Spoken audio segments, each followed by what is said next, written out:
Real quick, do I Yes. need to have my D&D Beyond character sheet open to monitor my own stuff, or will that all be handled in Foundry?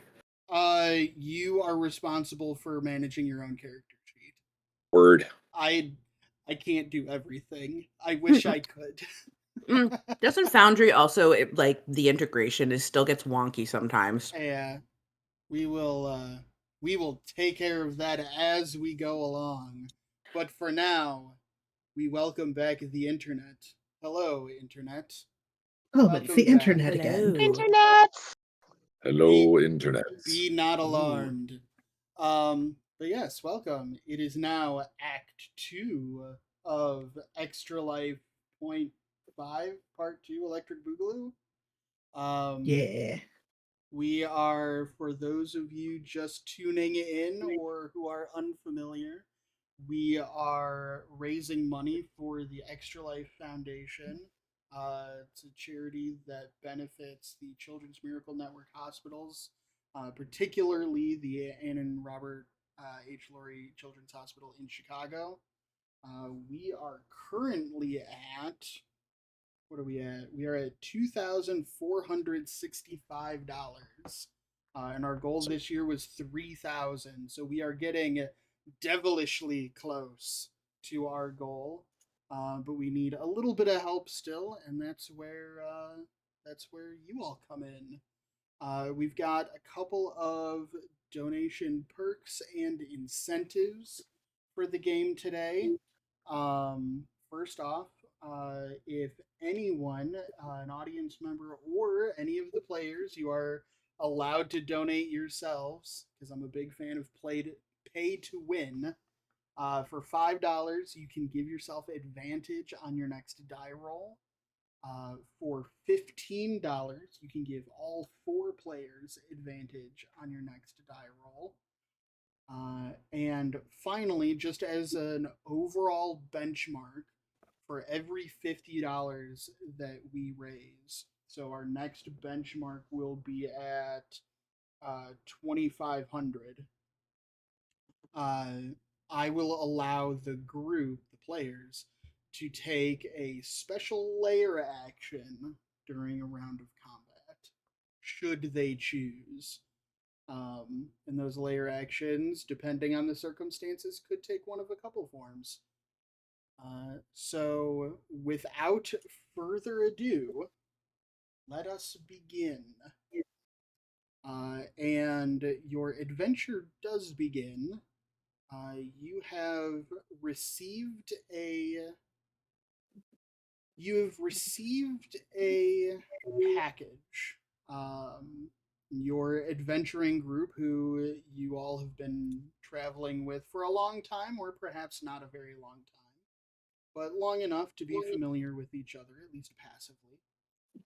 And you have received a package, and in that package contained a letter that was sparsely written, but said that your services were needed for a very special assignment, and a very lucrative assignment, and it gave you directions. And a, what's the word I'm looking for? Um, Essentially an appointment that had already been paid for at a local wizards college, uh, for a two-way service of a transportation circle. Um, you and also an advanced fee of 500 gold pieces. With this advance fee and the letter, you go to the local wizards college, um, and a teleportation circle is drawn for you that is unlike any you had ever seen before. Um, it, Anyone who is interested go ahead and start me out with an Arcana check. I would like to do that. You know, Nick was gonna try too, because why the fuck not? Cora rolled a 6, so she probably doesn't know shit, but she's not proficient in Arcana. 9. Okay. Let's see what Ruxler can do. Yes, Okay, I get 26. that would be a 7. Okay. I know a lot about a lot of things. So we had a 4, 6, 7, and a 26. 26. Perfect. Yep. Almost Starting small off street. strong, guys. So actually, first, before we do anything, Mhm. why don't all of you introduce yourselves? Who the hell are you people? Yeah. We'll start with Tina because she rolled the highest on that Arcana check. As if I had planned the whole thing. Yes, obviously. I am Kieran Death. I am a female Gith. So greenish skin, fairly tall and lithe but sinewy in a more, there's elven features, like that's what you would compare it to, but it's exaggerated. It's, it's sharp. There's something there that clearly is a little bit stretched. She has dark hair. She's carrying a fairly fancy looking staff, and kind of rolling her eyes at the rest of you, just looking at this circle because obviously, duh. And she's got runes tattooed all throughout her robes, skin, everything. I know you said runes, but for a second I thought you said Bruins. Like, Yeah, that's what I heard too. One like, of them, I had no idea Tina was a Bruins fan. Oddly enough, there's one on like her right shoulder blade that kind of looks like the logo. You don't really know. All right, excellent. We will just move around the circle. Brian, tell us a little bit about Ruxler. Yes. I'm Ruxler Thunderballs the Third. From a long line of Thunderballs. Balls as BAWL, as in yell, not the testicle. That would be uncouth. I am a large GIF. Let's pronounce that properly, as that we have a GIF. This could get confusing. I'm a space hippo. I'm very I'm mindful of my weight.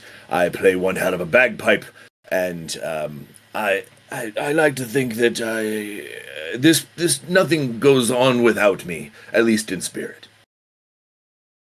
Excellent. Oh, I have 2 children at home. Ruxler Thunderballs, the 4th and 6th. The Thunderballs family does not abide by your numerical systems. I see. Thank you for clearing that up. I was about to ask. Yeah, understandable.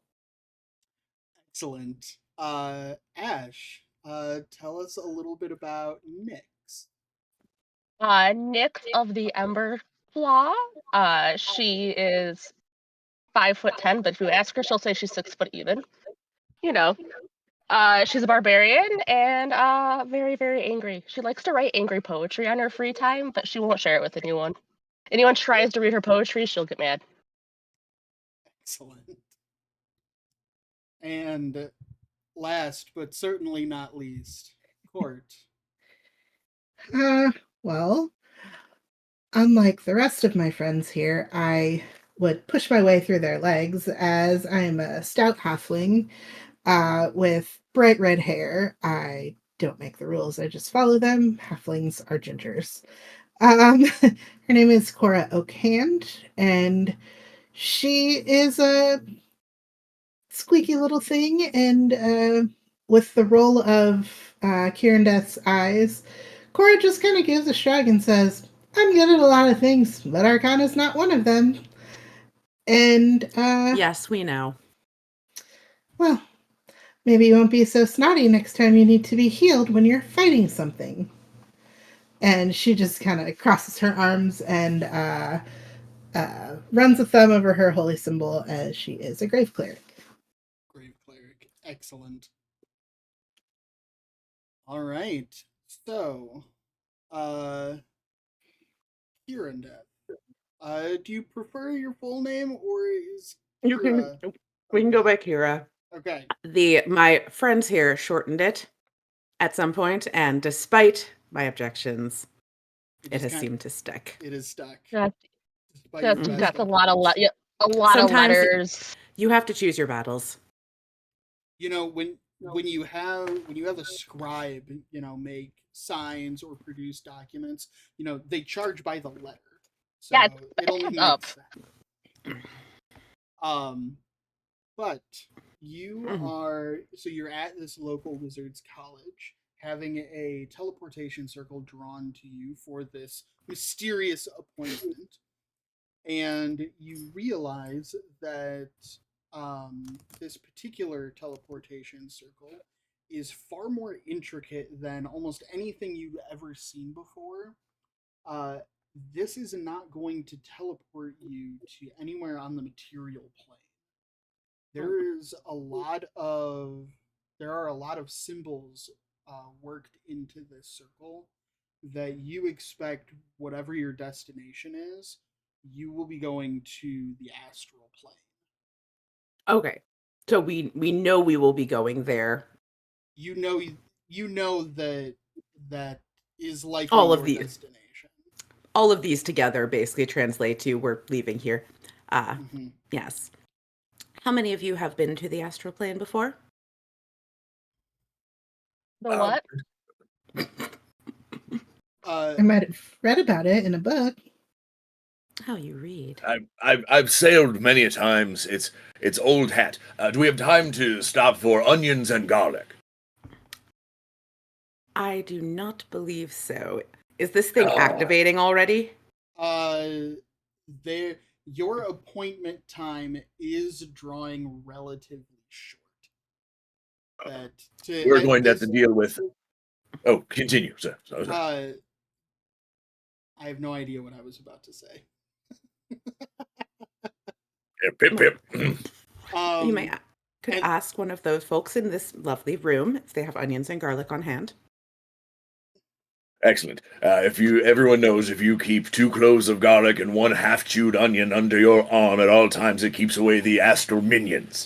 And everyone else. Yeah, I feel like that Everyone would. knows. I would like the other 3 of you to roll either history or insight Yes. against that statement. That'll be a 4. Nix is like, that seems legit. Yeah. 24 history. Okay. 12 insight. Okay. Yeah, mine was a -4 hit or a -4 hit. No, geez, Uh, regular 4 history. Or you're somewhat dubious the accuracy of that statement, but you don't know enough about the astral plane to really know. Tina, you have heard that expression many times. Yes. But you think it might be like just a superstition or an old wives' tale, but who knows? It might actually help. Who's to It's say? the astral plane. I It's the mean, astral plane. Anything goes. mm-hmm. There are no rules. Yeah. But the circle is drawn, and you are all informed that the circle will remain active for a period of 1 hour. 1 hour. I have to be right back. I need to take Max out. Okay. Okay. We will stall, sort of. It will remain active for 1 hour. It'll remain active for 1 hour, at which point you will essentially be able to, move through as you please. Just make sure at the end of that hour you are in the destination you intend to stay. But you all step through the portal, Okay. and uh, it is a very strange sensation. Um, everybody who steps through, actually make a Constitution saving throw as you Hmm. step through. Ugh. Mm. I hope it's not hard. 21. 15. 12. 12. Do you want me to roll for court? Yeah, go ahead and roll for court. Okay. Actually, I can roll for court. That's fine. I have her sheet. We suspected this may end up happening, so I have her Court- sheet and she has mine just in case. Yeah, court's fine. Okay. As you pass through, to those who are unfamiliar with the astral plane, it is a plane that is less substantial than the material plane, just in general. You move through the astral plane by willing yourself to. All of your essentially all of your physical attributes mean a whole lot less, and all of your mental attributes are a lot more important here. Oh, fuck. Yeah, it's so for some of you it is very disorienting, but not to a point A lot of where angry poetry about this. not to a point where it is problematic. Mm. But you also step through, and on the other side of the portal, you all begin to float. That you can, anybody can just fly on the astral plane. And you are in this. You are in this large round room that's maybe 50 feet across. Mm. And it appears to be a library. And there, on one side of the room to your left, is a very large table that is just overflowing with open books and scrolls and notes and things of that nature. Um, Nearby that table is a large desk that is much the same, just overflowing with books and scrolls. And standing in front of the table is a uh is a tall, lithe figure, with a hood pulled over his head, um and he looks up from the desk, and you see very prominent Gith Githzerai features. And he looks up at you and says, "Ah, the adventurers I've summoned. It's good to see you. I'm glad you've made it."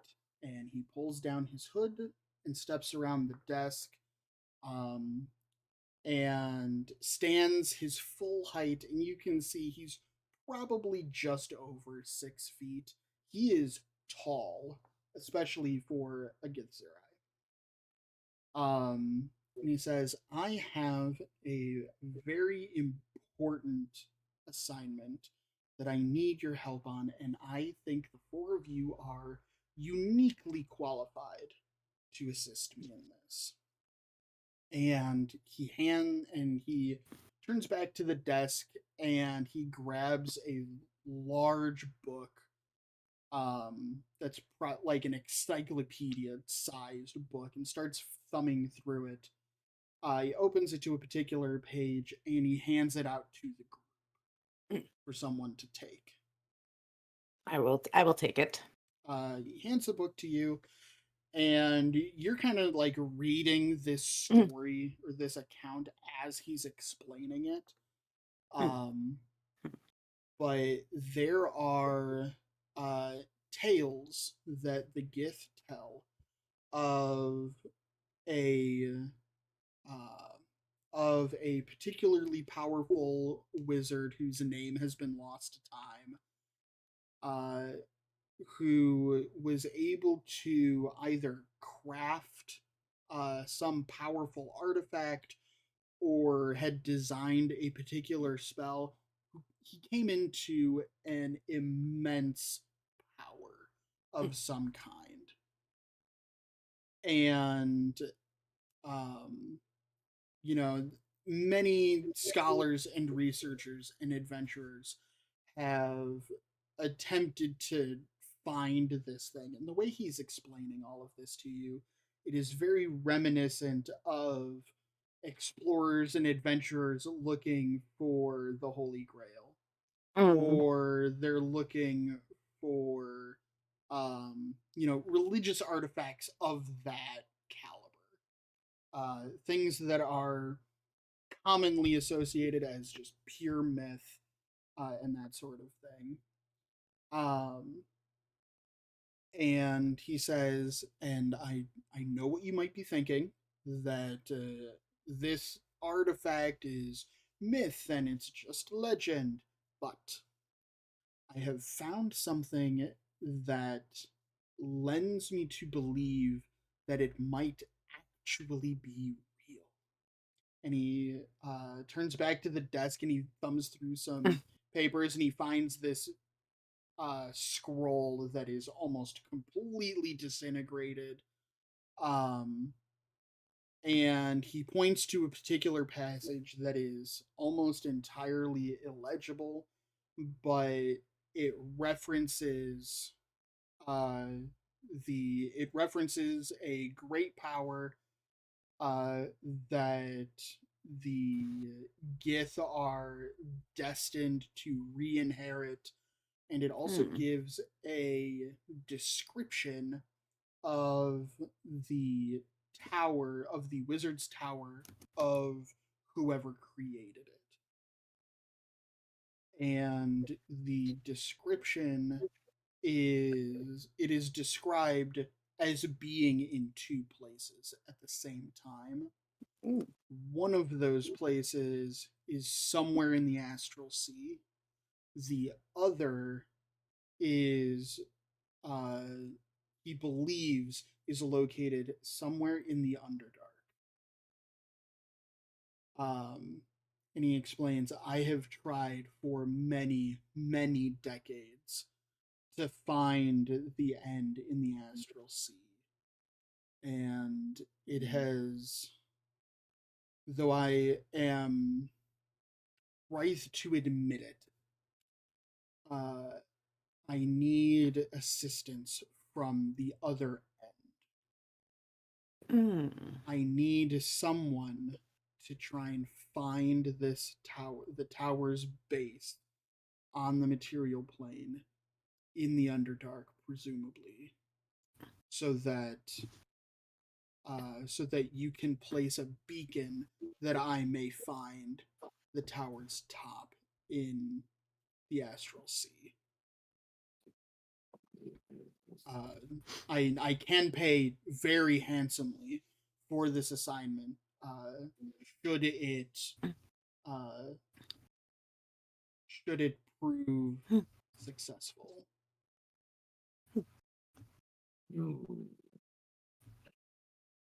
Define handsomely.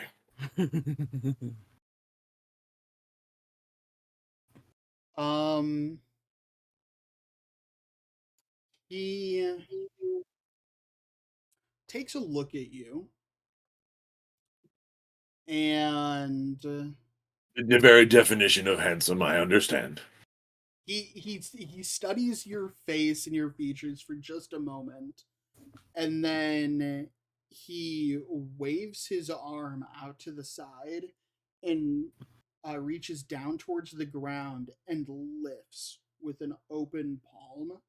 And as he lifts his hand higher and higher off the ground, from the floor comes an exact 1-to-1 scale statue of you, solid gold. Well, That is He handsome. meant handsome, didn't he? Yes. So we have to plant some bacon at a tower in the Underdark. I'm in. For the story alone. I think it's a beacon, not a bacon. We can get bacon on the way. It's a translation issue. I'm sorry. I figured it was some kind of magical pig. I have heard it referred to that as well. See? What say the rest Always of you? trust the Thunderballs. But if it is a magical pig, we cannot eat it on the way. Are you sure? I mean, unless you want to be planted at the tower. Could we just poop it out after we eat it? And would it still work? That is a very good question. An interesting philosophy. The gith that you're speaking to kind of looks at you quizzically like, I know common is not my first language, but this can't possibly be the direction this conversation has gone. We're just covering all our bases. Yeah, you can't let a good pig go. Yeah. You just can't. If we are to accept this, where the Underdark is a very large place, do you know any inkling of where in the Underdark we might find this tower? I have. I'm glad you asked that. And he reaches out a hand, his other hand towards one of the bookshelves, and a small clockwork creature, a little bit crab, a little bit hummingbird, a little bit helicopter, but it is a clockwork flying creature of some kind, and it lands in his palm, and he says, "This device has been attuned to the type of psionic energy commonly associated with my people. If you are able to find this tower, it will be with the help of this device. If it exists, it will help point the way."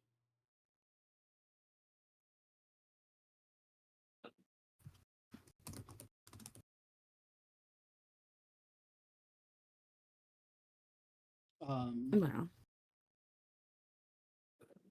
Are there any other questions that you have for me before I?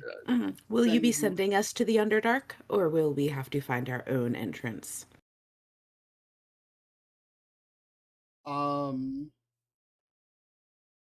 He collects a rolled up scroll from the table and says,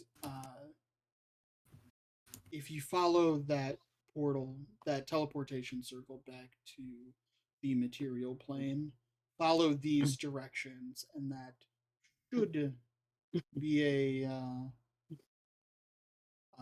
minimally dangerous path down to the Underdark.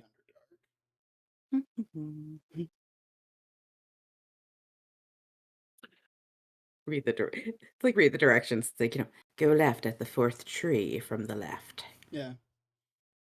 It's a little bit, you start in this city, it's a day or two's travel in this direction. Look for this particular mountain pass, there's a cave. There's some ruins. In some ruins and that sort There's of a thing. bodega.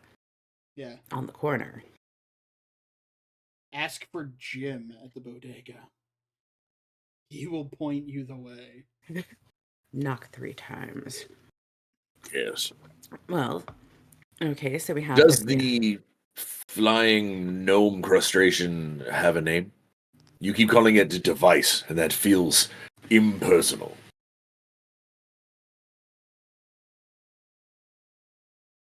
Dev. Welcome Maybe- to our employee. What Dev. if I get mad? What if I get mad and like slice Dev? Will it be okay?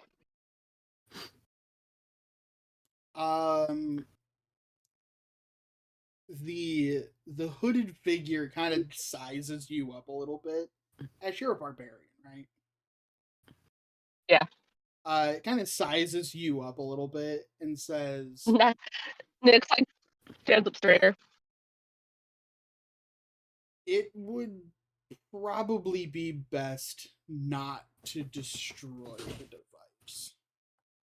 I wouldn't try to destroy it, but like if it makes me like if it does something that I don't like. Remember, we talked about this. It doesn't do much. It only points you the direction that you should be going. I don't like that direction. Then endeavor to keep a positive attitude. I don't know what to tell you. We'll do our Okay. best to make Yeah. sure that Dev comes to no harm. Thank you. Yeah. Kind of cute. I don't understand its wings. It's All right, so we have it's directions. magic. It's best not to pry sometimes. Literally, Okay. we don't pry it apart.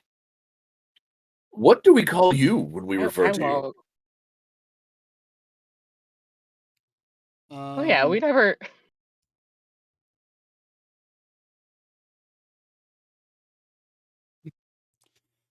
You may call me Zareth Arnhem.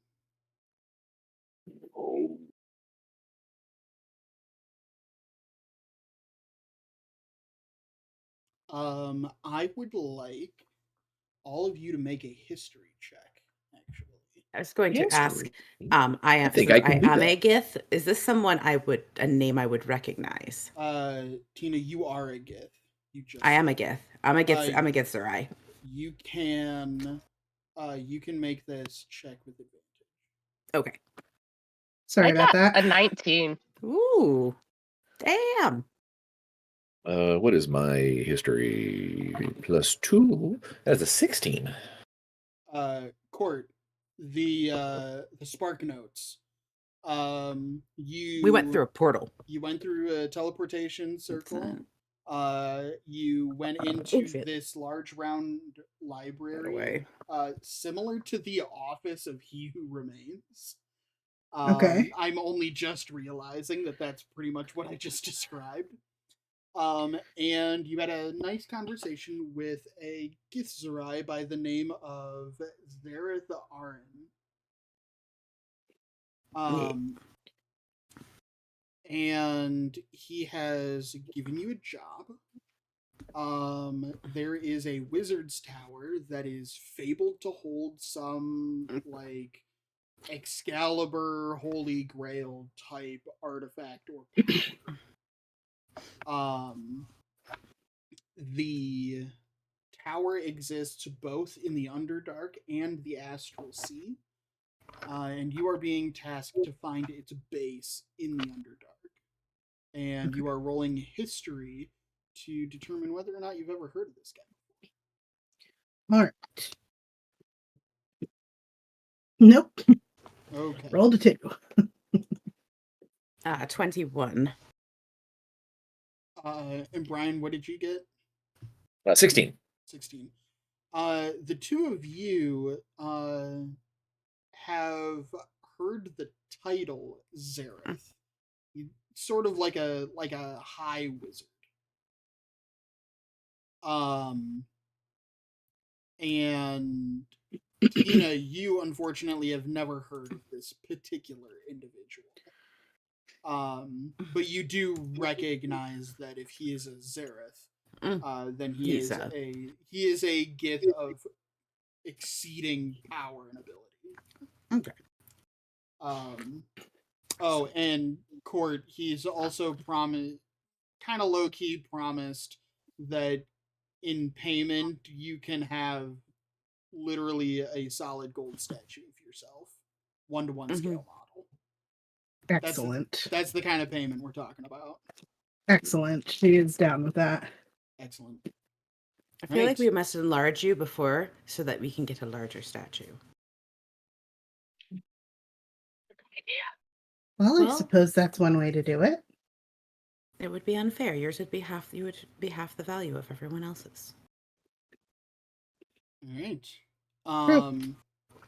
Then he says, well, then for the time being at least, our business is concluded.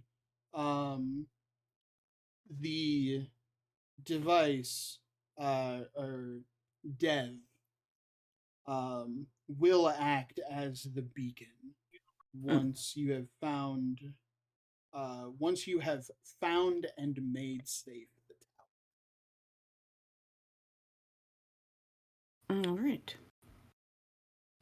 right? And he allows you to leave, gestures towards the teleportation circle and says, well, I wish you much luck and good fortune in this quest.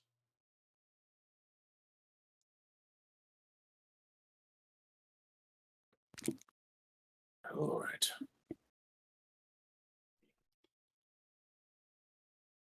So, I assume you all leave back through the teleportation circle. Yes. We do. Yeah. And I'll just say that at this point it's late in the day. So you plan to get on your journey at first light the following morning. You How really ought to prepare tonight.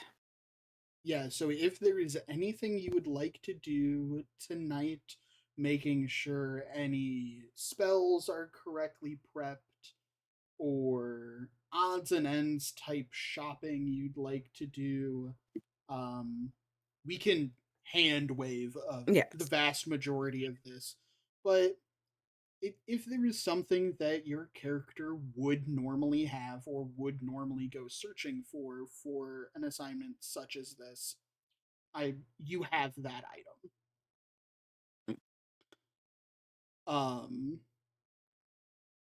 But I do have a question for all of you.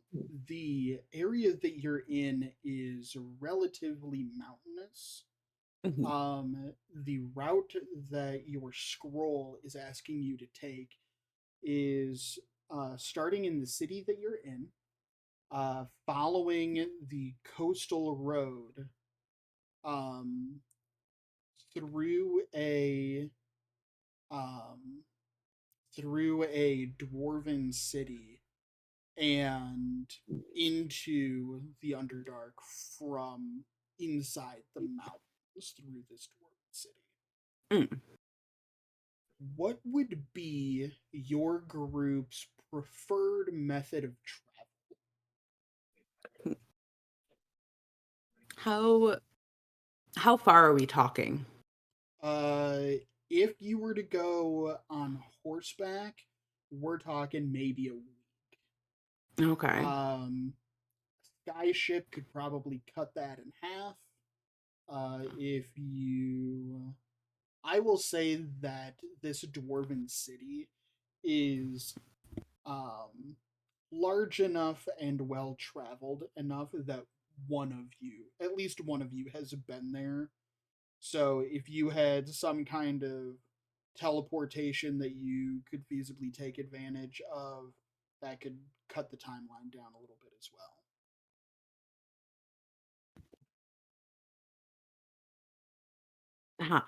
How expensive are skyships in this lovely world? I mean, you guys did get an advance of 500 gold Mhm. pieces, so you could certainly at least get a sky ship to the dwarven city.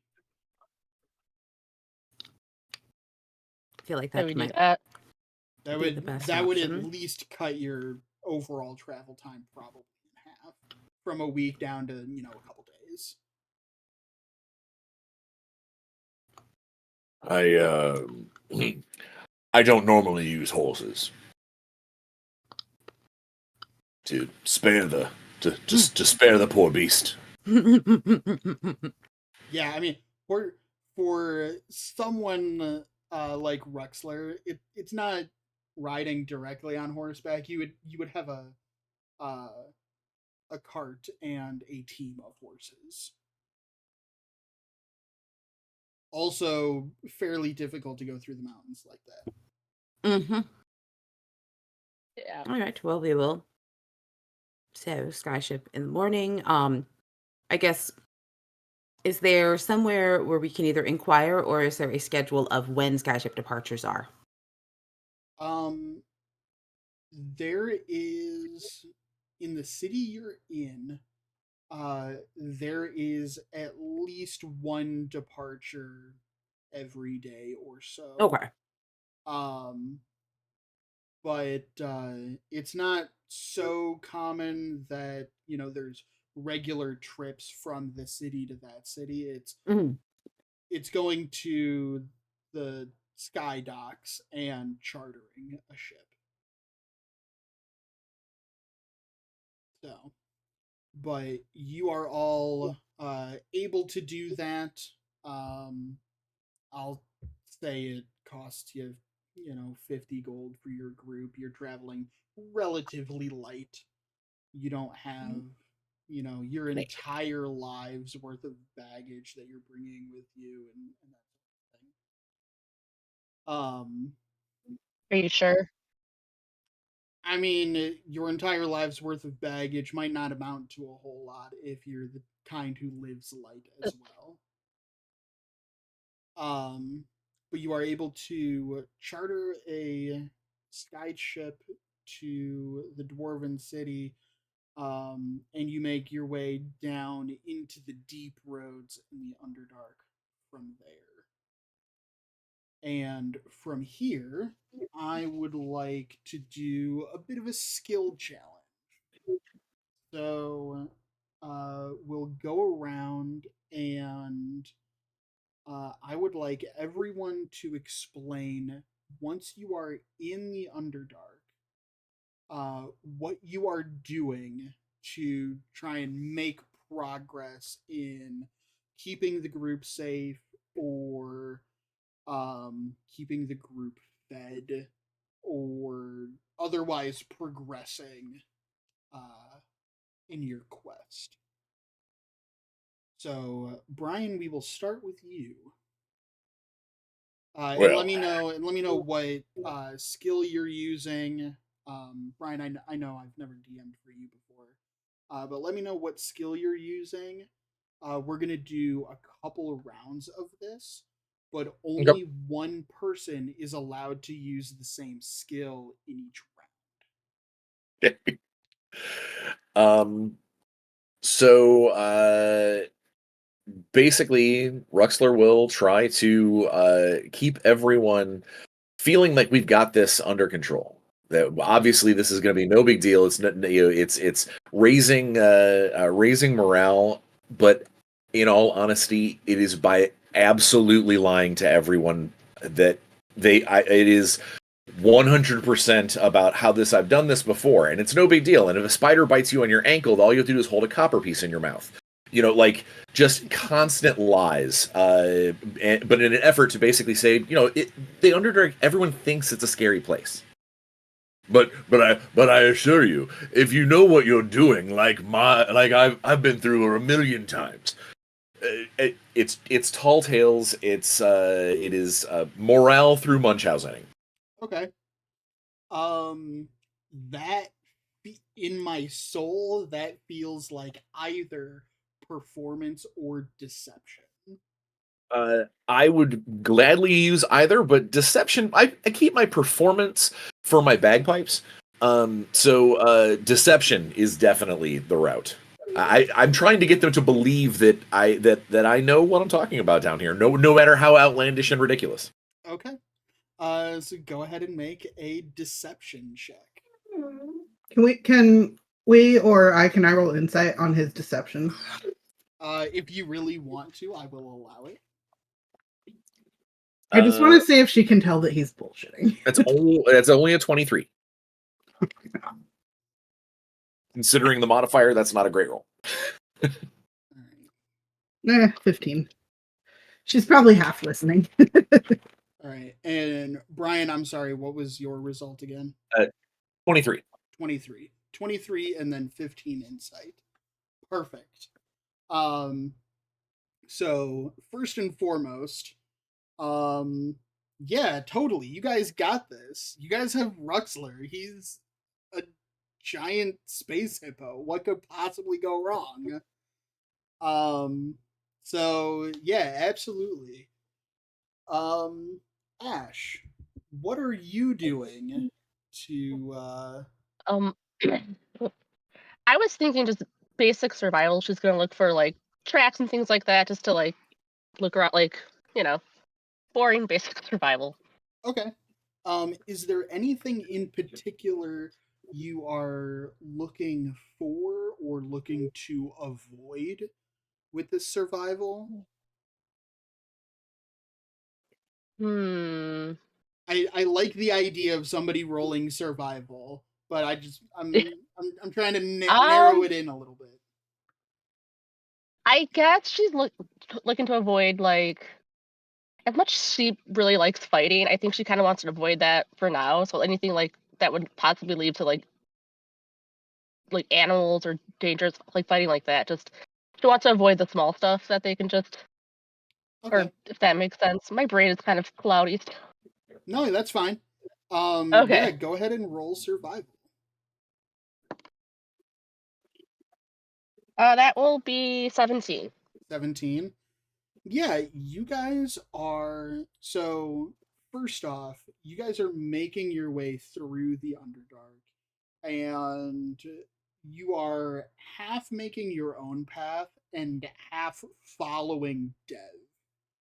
Um and Dev is essentially playing like a hot and cold game, through an entire plane of existence. Um so you go through a couple of areas where you start seeing tracks of larger creatures. And there are a few points in time where Dev wants to like go straight through like a basilisk nest. And that's obviously not somewhere that you We guys don't want to got be right now. we don't got time for that right now. No. So you're able to like with that survival, you are able to avoid some of those larger threats. And she's And still quietly more or repeating to less, herself, "I will not slice. I will not slice Dev. I will not slice Dev." yeah. But you guys are able to avoid a lot of those larger threats and still stay more or less on course and headed in the right direction. Uh Court, what you got for me? Um, so I think on their way down to the Underdark, and I don't think anybody's used this so far. Um, I would like to roll perception. She's keeping an eye out for anything that might be trying to creep up on them or ambush them or otherwise thwart their journey into the Underdark. Okay. Yeah, go ahead and roll perception. 13. 13. With a 13, you do on occasion notice that there are by the end of the first day that you guys are down here, you're going to be down here a little while. By the end of the first day, there's one spot where you think you see like a kobold, peeking its head out from behind a rock, just watching you. Um, does not actually do anything aggressive or certainly not attack you. Um, but you do get a little bit of a sense every once in a while that you might be being watched. Um, but nothing is nothing is really triggering any of your spidey senses. Brian, I know you've got a weapon of warning. That is not going off at all so far, at least. Um, so the threat level seems to be fairly low, considering where you are at least. I have a weapon of warning as well, but Okay. I think when she sees the kobold, she's gonna just kind of like wave at it like that, like I see you, I know you see me. Absolutely. And she's just gonna tell her compatriots, keep your eyes peeled. Yeah, We're definitely being monitored. definitely not alone down here. Yeah. Excellent. Tina, we will end this round with you.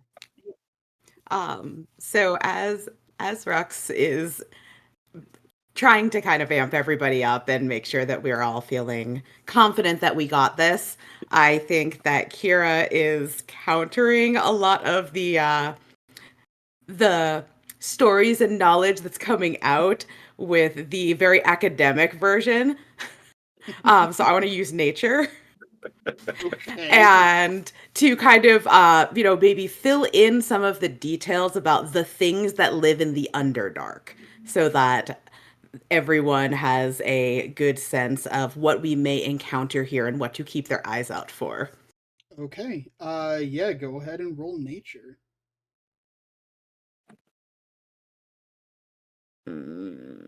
Nature is 17. 17. Yeah, every time Rux, tells a story about a particular type of creature, you're able to like chime in and Actually, yeah, and it's not Well, and it's not actually, it's not so much that you are correcting yeah. him, um, but Rux is very much like, yeah, displacer beasts are no big deal. totally They're What no are they, big just deal. That's big fine. cats? Yeah, they're Whatever. just big giant cats and they have some okay, so they have some tentacles and she's like so the tentacles are they do have there's teeth on the ends and sometimes they are a little difficult to hit because they're not really in phase with this plane and you get basically Which is why when you're fighting one, you must always keep one eye closed, because that defeats their entire shifting things. You see them from one plane. It's perfect. I've never actually tried that, but I will trust your knowledge on it. That seems almost as dangerous as fighting one in the first place. An old family secret. We have a lot of old Um, family secrets. but yeah, so you Hmm. are all making fairly decent progress. Um, and I'm going to switch us over here.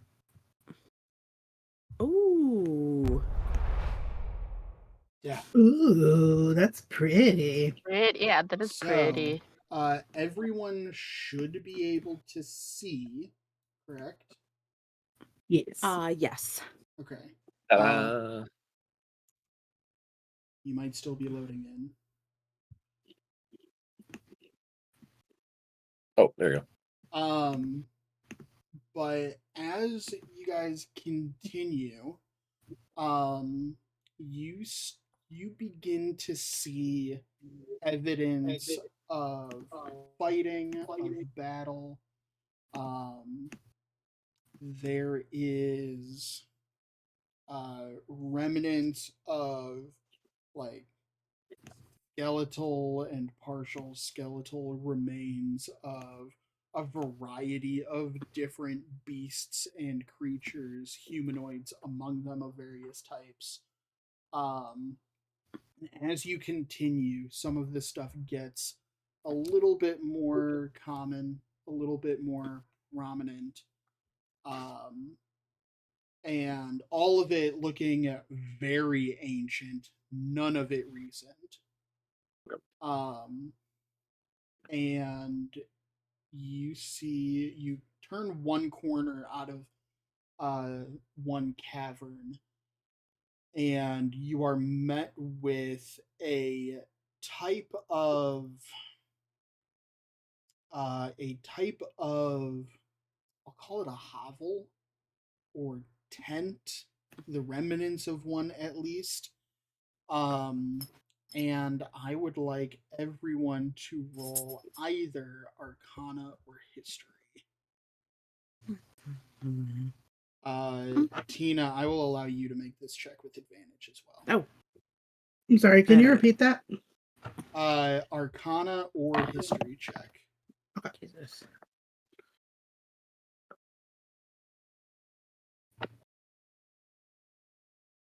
14 Arcana check. 11 history. I'm very focused on the yurt. Okay. I rolled an 18, but both of them are the same, so I'll go with Arcana. Also 14 Arcana. Okay. You're done. You guys realize that you pass by this hovel. Yurt is actually a really good name for it. And Of course it is. Yes. you pass one of these buildings, and then you pass the remains of another a distance on, and you begin to realize as the corpses and the bodies become more prevalent and most of them become more similar to each other, it's not as big of a mix. You realize that you are walking through the ancient remains of a mind flayer colony. This is fine. And as you continue, again, two of you have weapons of warning. None of them are pinging as of yet. Do they look ancient, like super Yes. desiccated? Super desiccated. There is no flesh at all on any of these bones. They are just bone. In the case of some of the illithid, they are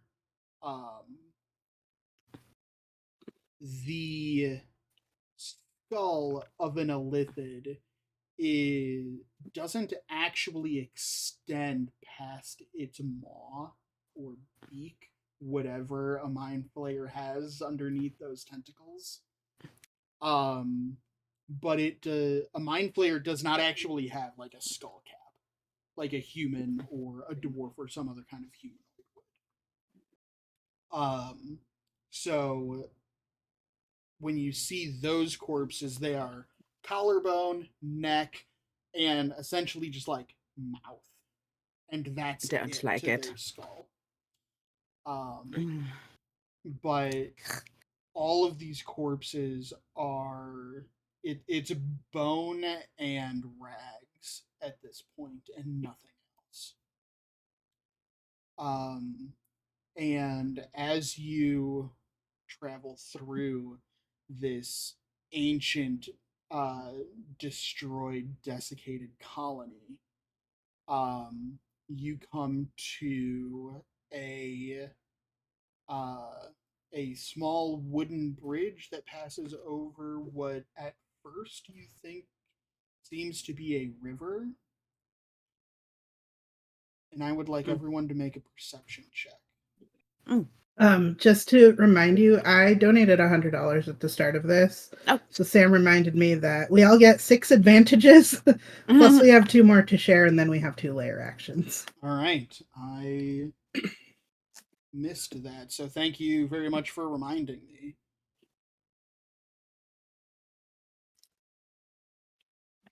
And what is it? We're doing a perception? Perception. So I guess use them at your will. But you have 6 of them. Yeah, so if We you each want, have 6? yeah, Yeah. each one of you Okay. has your next 6 die rolls, or if you want to bank them, you may. But your next 6 die rolls you can make with advantage if you wish. All right, I'm gonna set a little d6 off to the side, so I know how many of those are That's a left. good- That's a That's a smart good That's a idea, good actually. Yeah. Do that as well. I rolled a 15. 15. 26. Which was this? You said it was perception. Perception. What was that? No, 18 plus 2 is 20, not 21. Okay. Math I is rolled. hard. Math is hard. Math is hard. As the four of you start to approach this river, you all look towards your left and realize that this river is not actually a river. This is what remains of the Elder Brain's brine pool that is Oh. just leaking, that has just leaked out Ooh. across the landscape. But fortunately for you, there is a small wooden bridge that you might cross over. Hmm. And the little flying Dev is still heading. Yes. Okay. Dev is signaling to you that the path forward is across that Cool. How far across is this goo river? There are a few places where it is dozens of feet. It looks like if you wanted to try and just jump it, you might be able to cross here, where I am pinging. Seems to be a narrow spot. Mhm. Mm. Yeah, because Oh, that may not. Old I bridges. don't. Ruxler doesn't care for heights or bridges or Wooden things that Yes, can I would crack. much rather just make my leap of faith. I've got very long legs and a very strong back, One of those two of things which is I lift true. with. Mm-mm. All right, so I would like to I would like to summon a familiar. okay, A bat. okay. Just to get them out. This is Ikith, my little tiny, well, bat for now.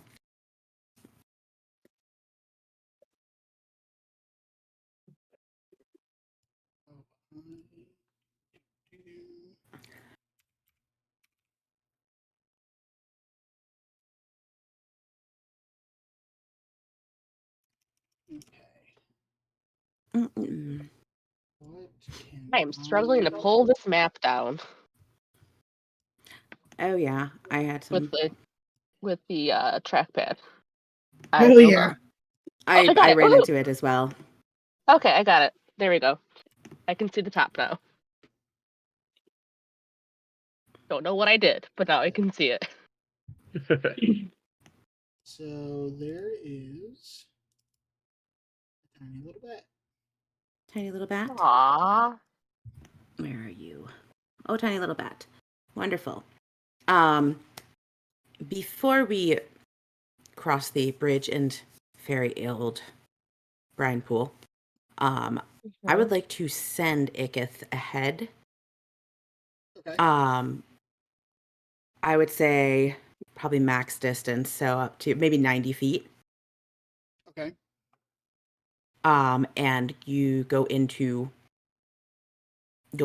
it and listen through it. Bats have echolocation, so they have blind sight for 60 feet. Okay. So I would like to go inhabit my bat and have it fly out ahead and see if anything pings in a 60-foot radius as this bat goes. When I see you kind of start to go into your bat, I will As walk my up. eyes go really creepy, they do like the creepy rollback thing. Yeah, I will kind of walk up and I'll pat your knee because that's probably about what I can reach in, and give you guidance for your ability check. Excellent. Tina, you should have Control. of the bat. Okay. The bat moves 30 at once, so I'm not seeing anybody else's tokens but my own. 15, 30. Is there something I'm supposed to click on this wonderful website? You should. So, Brian, you are standing. I see myself, but I don't see anybody else. Uh-oh. You should be able to see behind you where I'm pinging right now. I see the but not the. Oh wait, hang on. I might be zoomed out too far. Oh. Nope. I just see a bunch of mushrooms. I don't see any actual tokens except for my own. Maybe we're all mushrooms. I do kind of look like these mushrooms, not gonna lie. Your token kind of does look like the mushrooms. When I first looked at the map, I definitely when you're like zoomed out. Yeah, when you're zoomed out, it does kind of look like. I did not realize I was doing psychedelic mushroom Underdark colors when I was making my mini. That was not how that color of flame was described. I can't not see it now.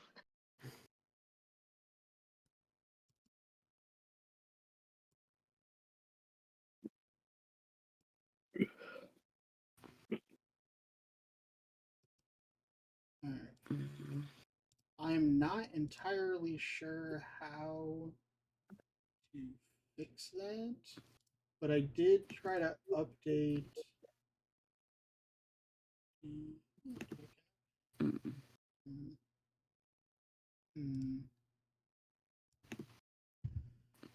So, Brian, you should be able to see. I'm hoping you might be able to see the name tags.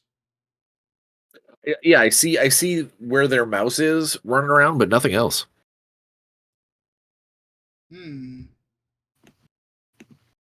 That's You know what? I'm gonna I'm gonna refresh once and see if maybe it's just a glitch. Try refreshing.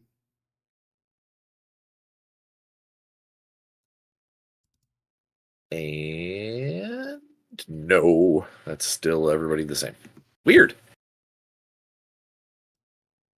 Very weird. I've never encountered this problem. And my token controls.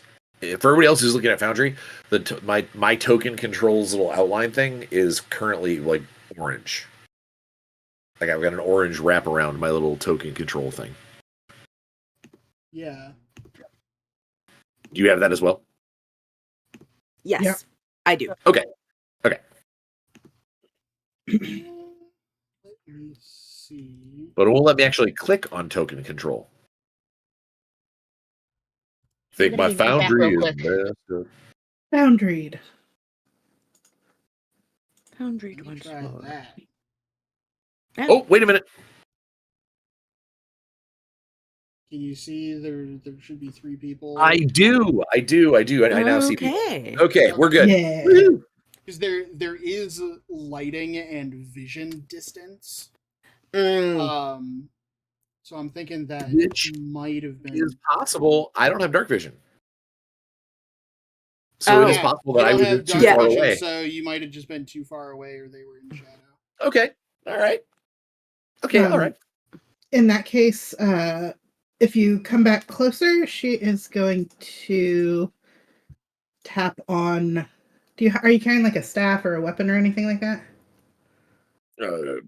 You could. Are you owed to give me some illumination? Yes. I prefer if you were to cast light, to put it on my belt buckle, as that it casts on the ground. It's also something you can reach. Yeah, she'll jump up, tap on your belt buckle, and cast light on it. It stays out of my eyes for the purposes of should we get into an altercation. That's probably a good idea. So she'll hop up and, like when you hop up and hit the top of the door frame, tap, hit your belt buckle and cast light on it. I love it. If you have light cast, I'm not going to deal with having light effects or anything. I'm just I think this map is It'll really be pretty. the same. Okay. All right. Dustin, this map reminds me of Baldur's Gate. Yeah, I love this map. All right, so we've got a bridge that you can Yeah. cross, or a leap of faith Hmm. that you might be able to stay out of the brine pool. Who knows? How far do I get That's from my here? plan. Little running start and jump 50, across the thingamahoozits. All right, 60. Also, as a side note, somebody dance checked us. Oh yes, that is Mike again. Demon Does that mean we channel all dance? points for a dance It's check. to make sure that nobody is frozen. Yeah, Oh. no one's frozen. All No right. freeze. We're Uh, amazing. So Brian, I am gonna Yeah. ask you, because there is a very large mushroom in your path here. I'm gonna ask for an athletics check with disadvantage to jump. Well, it's a the good thing gap I here. always have advantage on athletics Ooh. because I am giftastic. So I will Yeah, make so it as a regular roll. yeah, straight roll for me then. Da-na-na-na-na-na. Wait, how big is this mushroom? Could I Super Mario my ass across it? I mean, you're a very large boy, so I I'll mean, probably just squash it. Yeah, no. it is Let's not plenty think like big an Italian enough. plumber. Okay. Yeah, it is plenty big enough to be in your way, not quite big enough to be a stepping stool. My athletics is +4, Rude. so 16. So yeah, that's enough. So you hop your way across and get to the other side. Bonk. Nice. Ha What? How are the rest of you trying to get across this brine river? I want to first get whatever feedback I'm getting from Ikith as they move their way forward. Okay. And let's see, I'll probably move to first platform, I guess, in the center here. Like, Okay. move them up there. And that gives me 60 feet of blind sight, Okay. which basically gets to the end. It gets to the end of the map. As the So it bat does that whole flaps, zone. as the bat flaps by, I fish out one of my several holy symbols that I don't actually use and hold it up just in case if it's a vampire. That's Gotcha. fair. Not a Um. vampire. So Just gotta check. Tina, go ahead and make a perception check for the bat. Yes. Perception with you. You are going off hearing with advantage.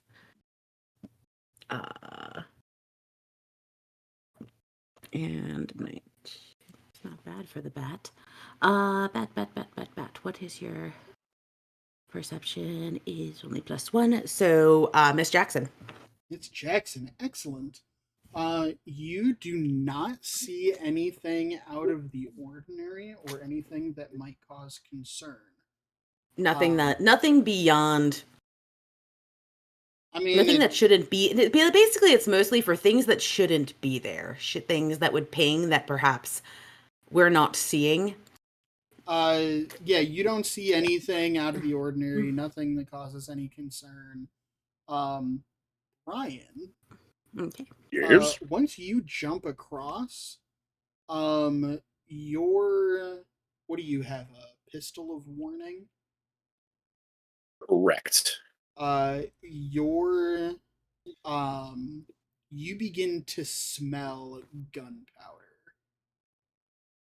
Uh-oh. Unless your pistol of warning triggers you in some other way. I thought that might Oh, that sounds fine. It's not a new piece of equipment, so I know it's I'm not weirded out by it. So yeah, I'll excuse me, I'll unshoulder my my rifle and start scanning the horizon. okay.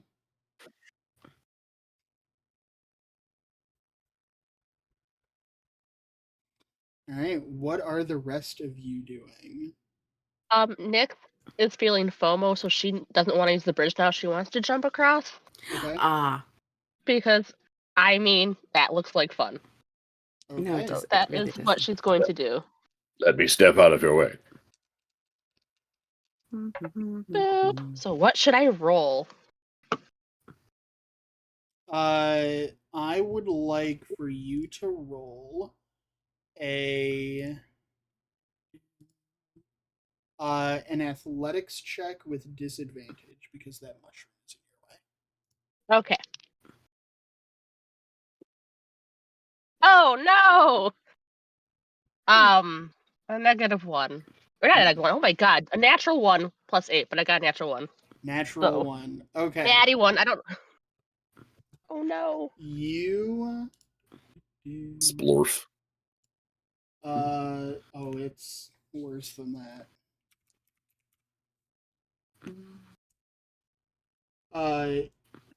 You go to jump across, and Ah! that's Oh, way bigger no. than I wanted it to be. But there he is. Nope. I don't like it. A Do we think lions hiss? Why does it? stalagmite that was sitting on the little island between these two bridges, as Nyx leaps across, reaches out with a tendril and grabs you. That is not very nice. So Nyx, you are grappled by the creature, and you are in the brine. No. We're about to have some pickled lion, y'all. And I need Is there a everyone. slime token on you? Ew. What? Oh no, it's just where or her token is sitting. It looked like there like you had some kind of like gooey overlay on it, and I was like, Oh whoa, no. that's some next level coolness. So I Alright. will put the restrained token on you. Rude. And I would like everyone to roll initiative. Initiative.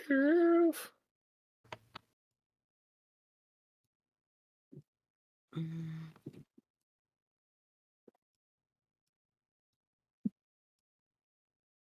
Alright. 17. Which one of you? Is there a place for us to type that into the Foundry? No. I'll get you.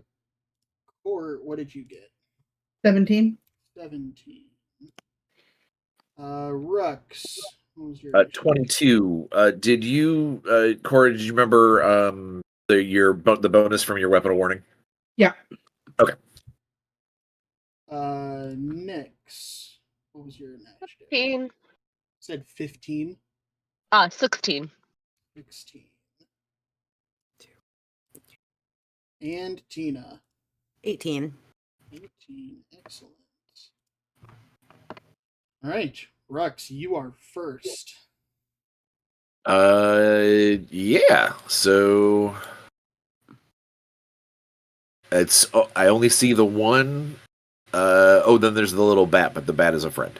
Bat is a friend. The bat is a friend. Bat is a friend. All right, yeah. Then I will go ahead and put a couple of shots into the. Do we know what this creature is? Make a nature check, I guess. Not a chance. I know that it is grabbing my friend, and it requires being shot. It reaches out with a tendril and grabs Nyx, and as it does so, the entire front, the entire top half of it, hinges up and exposes a toothy maw and one large singular eye opens. Oh, well. If you give me an eye to shoot at, it's got an eye and a mouth and a couple of wiggly tendrils. All right. How do you handle making called shots at someone's eyeball? It's like disadvantage. disadvantage Well, for a called shot like that, and I will spend one an of my extra- 6 advantages. yeah, an extra die of damage. That seems fair. All right, I will spend one of my 6 advantages from the amazing donation and roll regular and hope for the best. That would be no way 13. That was terrible. 13 is insufficient, unfortunately. Insufficient. What a kind way of saying that it sucked. I'll do it again. Huh. Much better. 27. 27 is definitely sufficient. All So right. whatever your normal damage dice are, add 1 damage die. Add one damage die. Yeah. Sweet. All right. That's not great. That's 16 with a magical musket. Wow. Yeah, cool. And that is me. I've got no bonus action. Oh, that's a lie. I'm gonna give inspiration. I'm going to tell our fair grappled friend that it's no big deal. Get up, pull yourself up by your bootstraps, and break free. I don't wear boots. I don't wear boots. Your advice means nothing. It's a D8 Bardic Inspiration, and because of my college, you can use it for ability checks, attack rolls, or saving throws, as well as you can add it to your AC if you are attacked. Damn. Oh, nice. Excellent. What college are you? But if you do that, it requires your reaction. What's your bard college? That's badass. I'm College of Valor. Yeah. Awesome. That's Valor. The adding it to your AC is something that is not taken advantage of nearly often enough, in my opinion. It's because it burns your reaction too. Yeah. So as Brian, for the people who are watching the stream, real quick, I'm gonna put something out to try and earn some stuff. Yeah. Do it. The critter that we're fighting right now, I happen to have between turns. I'm gonna run and go get it so I can put it on camera to show you guys. I have a painted Roper figure. And if anybody makes a donation of $10 or more before the end of the combat, get me their address and I'll send it to them. Ooh. Hell yeah. Awesome. Damn. Shit, I Damn. might donate. I know. Hang on a second. Where's my card? I love using ropers in combat. These things are awesome. That's awesome. But while Brian is grabbing that, we will move on to the next person in the initiative, which is Kira. Oh, yes. Ropers That are is so cool. I See if I don't can get like him it. focus. Yeah. Grrr. It's not gonna Grrr. work. Scary as hell, but that's awesome. Yeah, so let's get a $10 or more donation. Let's, an even 15 gives everybody in the party advantage on their next roll, gets us closer to our next layer action for the party. If anyone would like to use one of the 2 that we've banked already, just let me know, and I'll give you guys a couple of options of things you might be able to do. Yeah, and there's a cool painted Roper figure in it for you. Touch this. Okay. Awesome. Okay, I will. Yeah, no. I don't like it. I don't like the tendrils. I don't like anything about it. So I am going to. I want to give Nyx a chance to get out. So I will lash out at it, but unlike the Roper and sending out those tendrils, you kind of just see this fine, maybe like kind of guitar string, like whip of magic extend to the Roper, and I'm gonna cast Mind Whip on it. Yeah, at second level. Okay. And I need an int save. Intelligence saving throw. Mm-hmm. I don't know if you know this about Ropers. I've never faced. I don't think I've Let's faced a do Roper that. before. I think this is the first one that I've had.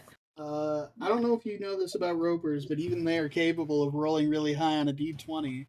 But a -2 intelligence is not going to do him any favors. So that is a 15. 17. Almost. Damn it. Almost. This one was doing real good. Like he's at the top of the class. Yeah. So it is going to be a 3d6 psychic damage. Okay. And then next turn it gets move action or bonus action and only gets one of those. So it can Fuck either yeah. move, act, or take a bonus action. Okay. Mind Whip's such a good spell. And I will roll the damage Yeah, now. so give me that damage. Damage is 11. 11 damage. 11 damage, and seeing how this thing is lovely and has lots of there, I think I want to move back a little bit because I don't do that. I'm just going to say that he's weakened. All right. Next up is Cora. Okay. So Mark it off. I'm gonna look at the roper and look at my Nope, friends. nope. Nyx being Hugged. grappled and such. And decision. She's gonna hold her hands out kind of to the sides, and she is going to cast bless on all three of you. Mm. Okay. So you D4. you add a d4 to any attack roll or saving throw for the next minute. Yeah. Sweet. Mhm. Is there... Hassarunas just donated. I think I totally botched your name. They just donated and got the roper Excellent. Ooh. Thank Ooh. you. and gave everybody advantage. Sweet. Nice. Sweet. That puts us at 2580. So we are Damn. $20 short of our next party layer action.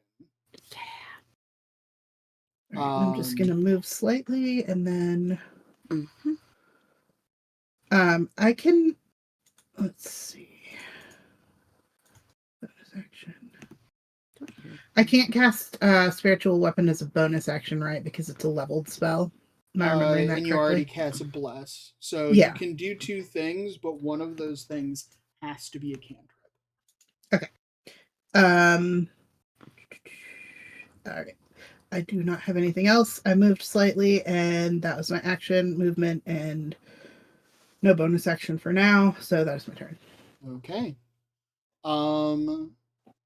I don't have my glasses on, so I can't put the D4 sticky note like Sam does, but I'll remind you. All right. So it is now the Roper's turn. The Roper is first going to drag Nyx through the brine pool up to it. And it is going to make a bite attack. Rude.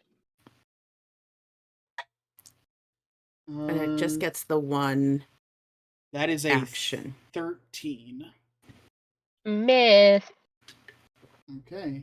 The Roper does have multi-attack. So with Okay, its it does. one action, it does a bunch of stuff still.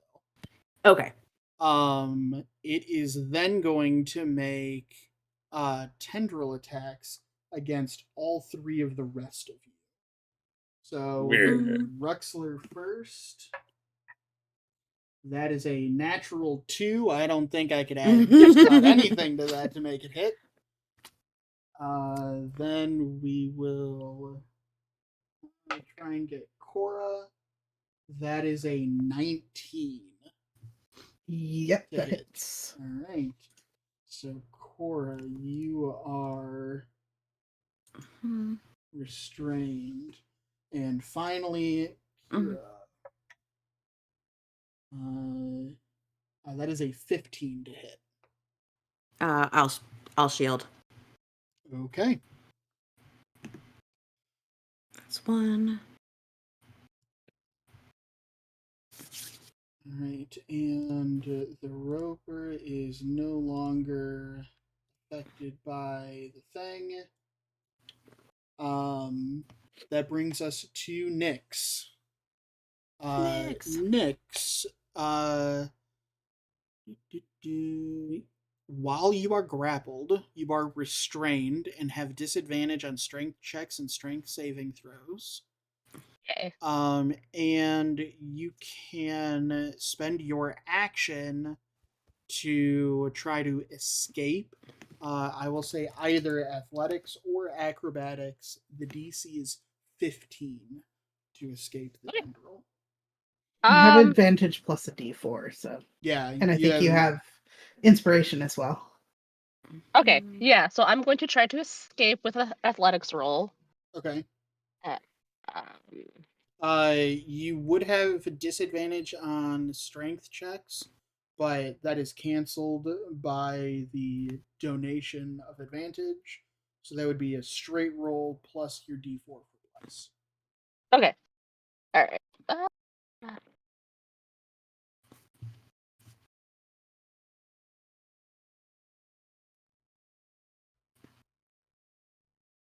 17. 17 will escape. So you are no longer restrained. That is your action, though. So unless there's Okay. anything you would like to do with your bonus or I try to would like move. to rage. Okay. And I'm gonna do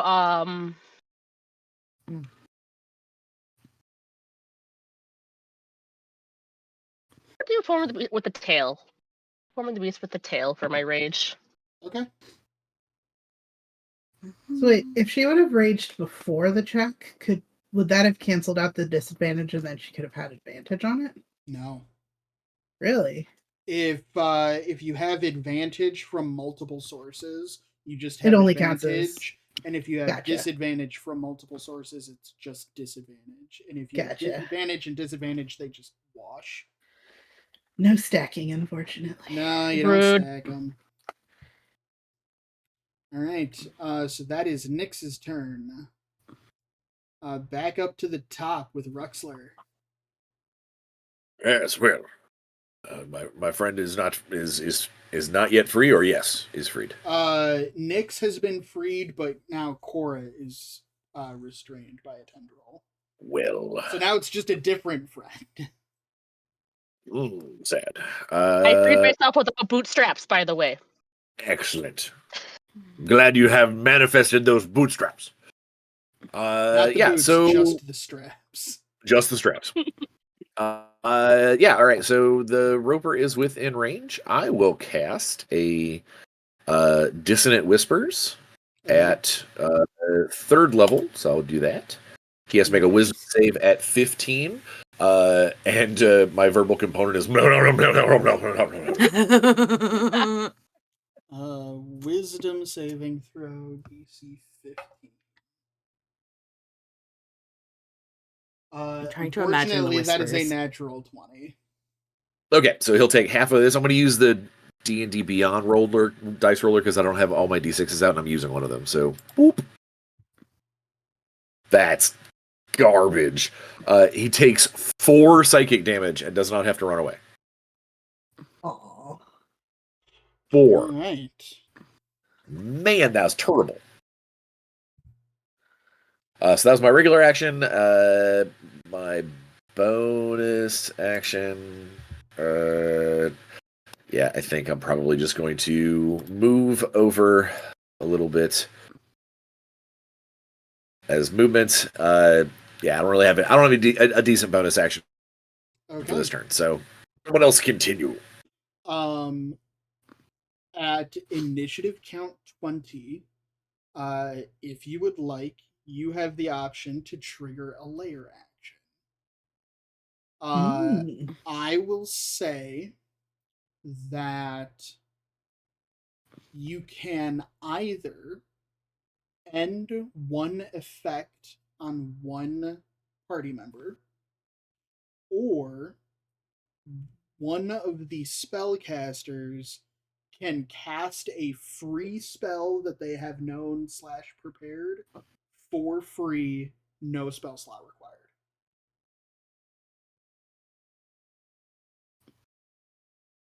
Oh. I think that personally, I do have a thing I could do. I think this spellcaster thing would be more useful. And more fun. Yeah. Mm, So Tina, I think you are the wizard, correct? I am, yes. So I am. if you have a spell that you just want to get a free casting of, now's your chance. Sure. Yeah, I'm gonna cast Arcane Hand Okay. and punch this thing. Fuck yeah. Arcane Hand. There's no restrictions on the level this free spell can be, right? No. Okay, so yeah, then I'm gonna cast Arcane Hand so I can get a free 5th level spell. That Fuck is yeah. awesome. Um, And Nick approves that it's punching. She loves this. So you make a spell attack and yeah, okay. I'm gonna make a spell attack Don't against forget it. your D4. Oh, that's right. Yes, thank you. Thank you for that. Wait, and this is a Um, concentration spell. Does that hand just stay up? Yeah. And you can just keep using actions to just pummel the thing? Mm-hmm. Yeah. Hell yeah. Oh, that's Um, awesome. what is my spell attack is plus 11. Oh, yeah, so 22 plus 24. Yeah. You get it.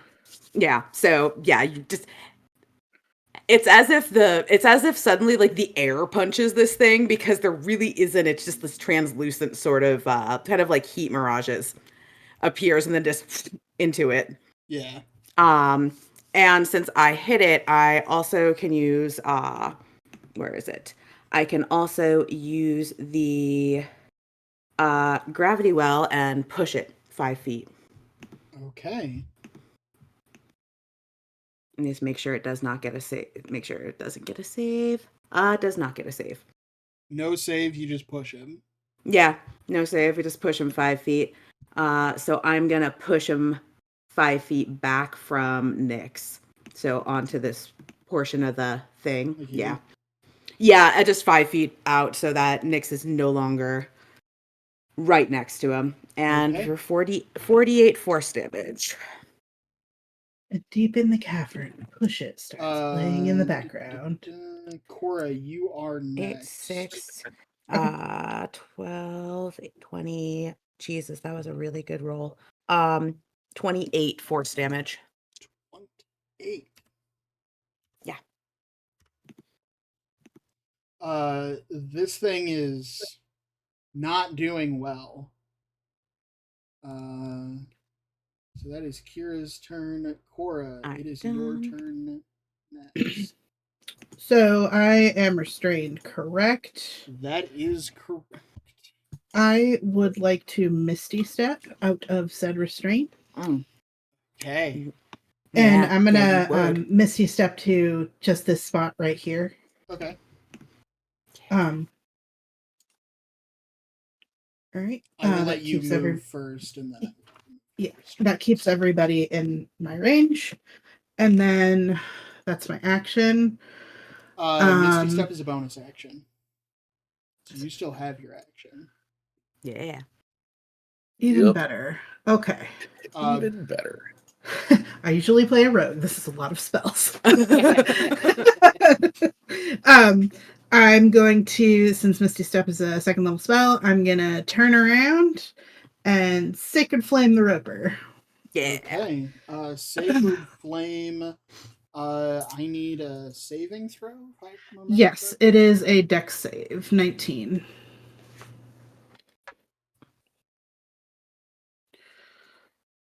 Well, unfortunately, I thought I had gotten all of these out of the way earlier today, but that is another natural. I'm so sorry. We gotta steal those dice. So it's gonna take 2d8 plus 4 radiant damage. Ooh, that's good. 16 radiant damage. Okay. And then I have that because I saved. Uh Oh, Sacred Flame's an all or nothing. Is it? Did you save? Yeah. I thought you said. I rolled a natural 20. Oh, okay. Then no, you don't get anything. Okay. So yeah, Woo. All right. It it's is. okay. It was a Oh, you're cantrip. over it. Didn't waste a spell slot. Yeah. You're all the way over there. It is the Roper's turn next. So it is going to. It is going to make tendril attacks against all 4 of you. Right. Son of a bitch. So we're going to do Son- Nyx first. That is a 21. That I'm still, hit. there. I'm still Oh, wait, there. I have- My camera came unplugged. Oh, Wait, okay. hang on. You're fine. Ruxler. That is a natural 1, so that's not gonna hit. Cora. That is an 18 to hit. Silvery barbs. Okay, roll that die. Triggering creature must reroll the d20 and use the lower roll. Oh, I just reroll. Yeah, Never and mind. you have to use the lower. I'm thinking cutting words. Yeah. That is a natural 2. And then Kira. And I'll just say whoever goes next has advantage on their roll from the Next. silvery barbs. Nyx. Kira, that is a 16 to hit you. I will shield. Okay. There we go. Nyx at this point, it is going to reel you in again and make a bite attack. Just because you are the closest.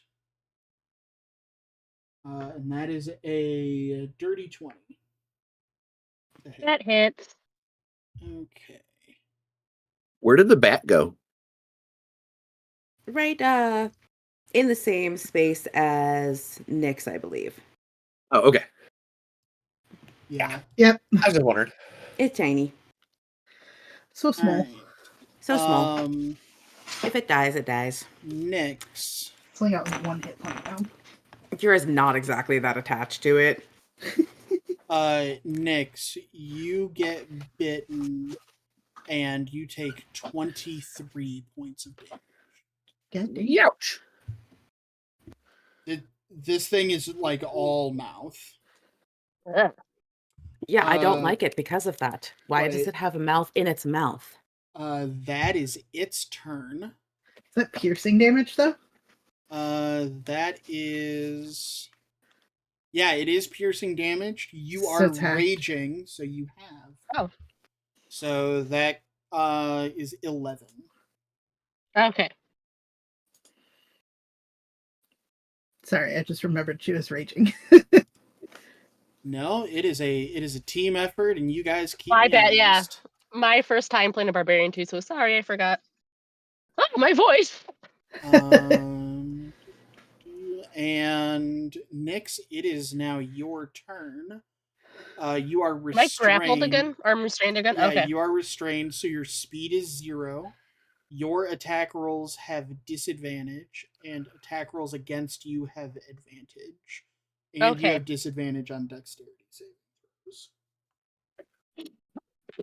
And I gave her the advantage though that silvery barbs grants. So Yeah. would it be But that- just an even roll?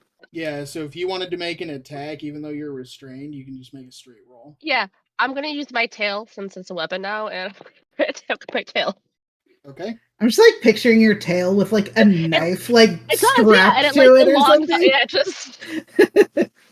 Which I forgot I had something of a reaction from my tail too, but that's my bad. Okay.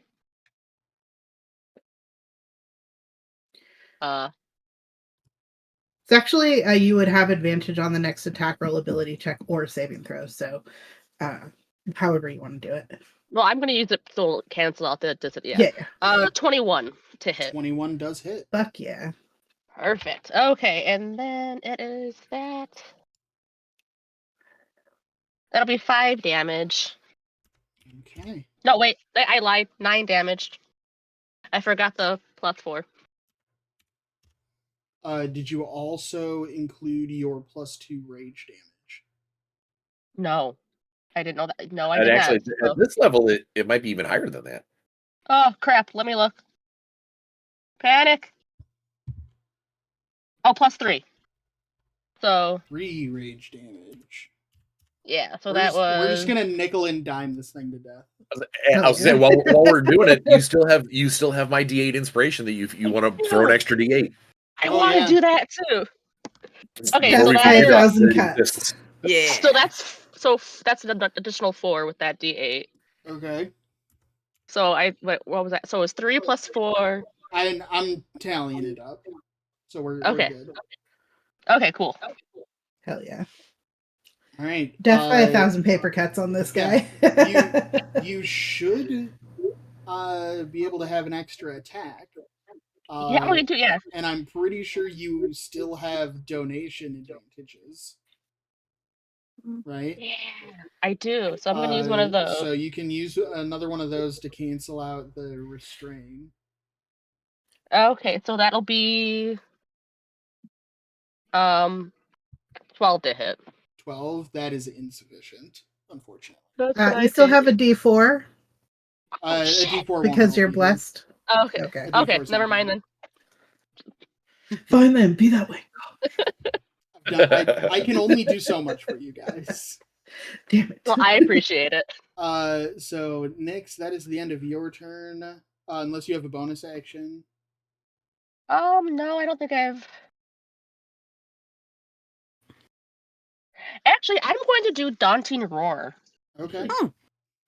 And So- Brian, you're next, just so you know. A creature within 10 feet of me has to with wisdom saving throw. DC 16 or higher. 16 wisdom save.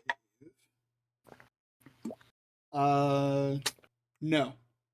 They do not. Isn't okay? It's frightened of me now. Okay. Nice. Ooh, spooky.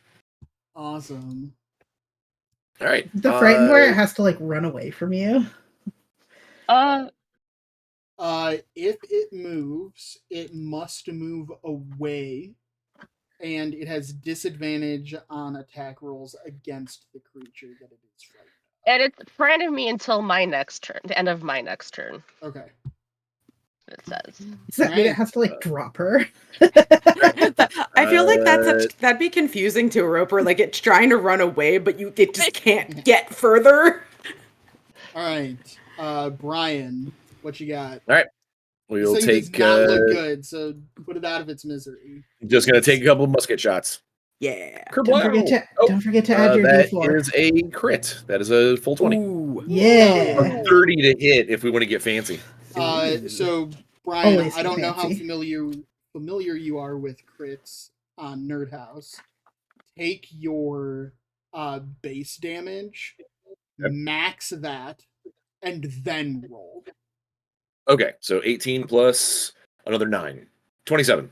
Ooh. Fuck Nice. yeah. Wow. With that one well-placed shot, you turn its one large eye into one large hole straight through the thing. Hell yeah. Does Yes, Nyx get yes, squirted yes. with blood?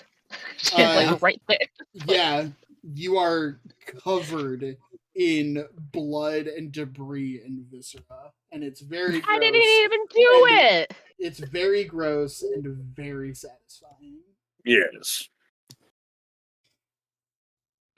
Quit messing with that thing. That's how you end up with rashes. Do you know this from experience? Well, I know a good man on the surface that can take care of a rash very quickly. So, sadly, yes. And we all know I could have made that jump, right? If it wasn't for that thing. Oh, of course, of course. Okay, thank you. I think you would have made it look easy, like I did. Yes. All right, so the area goes quiet, and you all continue on. Dev is just floating, hovering on top of the mushroom over here. And once all of the excitement dies down, just continues on its way. Like, I'm gonna hide right here. I'm good. I would like one more round of skill checks from everyone. And we have to do a different one this time, right? Yes, a Okay. different skill than you used before. You can use the same skill that someone else used before, but Okay. again, If they use it this time, we can't. yeah, only one skill can be used by one person per round, and each character can only use one skill at a Perfect. time. So this time we will start with Tina. What are you doing to continue your group's progress? Well, seeing as we have been ambushed by something that looked like something else, I want to use Arcana to try and sense things that magically may seem off. So it would be illusions, magical traps, something similar to this type of creature that might be trying to blend in to the natural environment. Okay. Go ahead and roll an Arcana check. I really like that. Okay. If a minute hasn't passed, you still have Bless, I'm pretty sure. I will say that by the time you're making these rolls, a minute has passed. 23. 23. Yeah. We will come back to that. Court, Okay. what are you doing Yes. to help your group progress through the Underdark? God, clerics can't do things. Actually, I think since we're just post-battle, if I could do medicine checks to make sure that everybody is in tip-top, make sure they're doing okay, and we'll perform minor patchwork on anybody that might be a little bit injured. Nice. Go ahead and make a medicine check. Okay.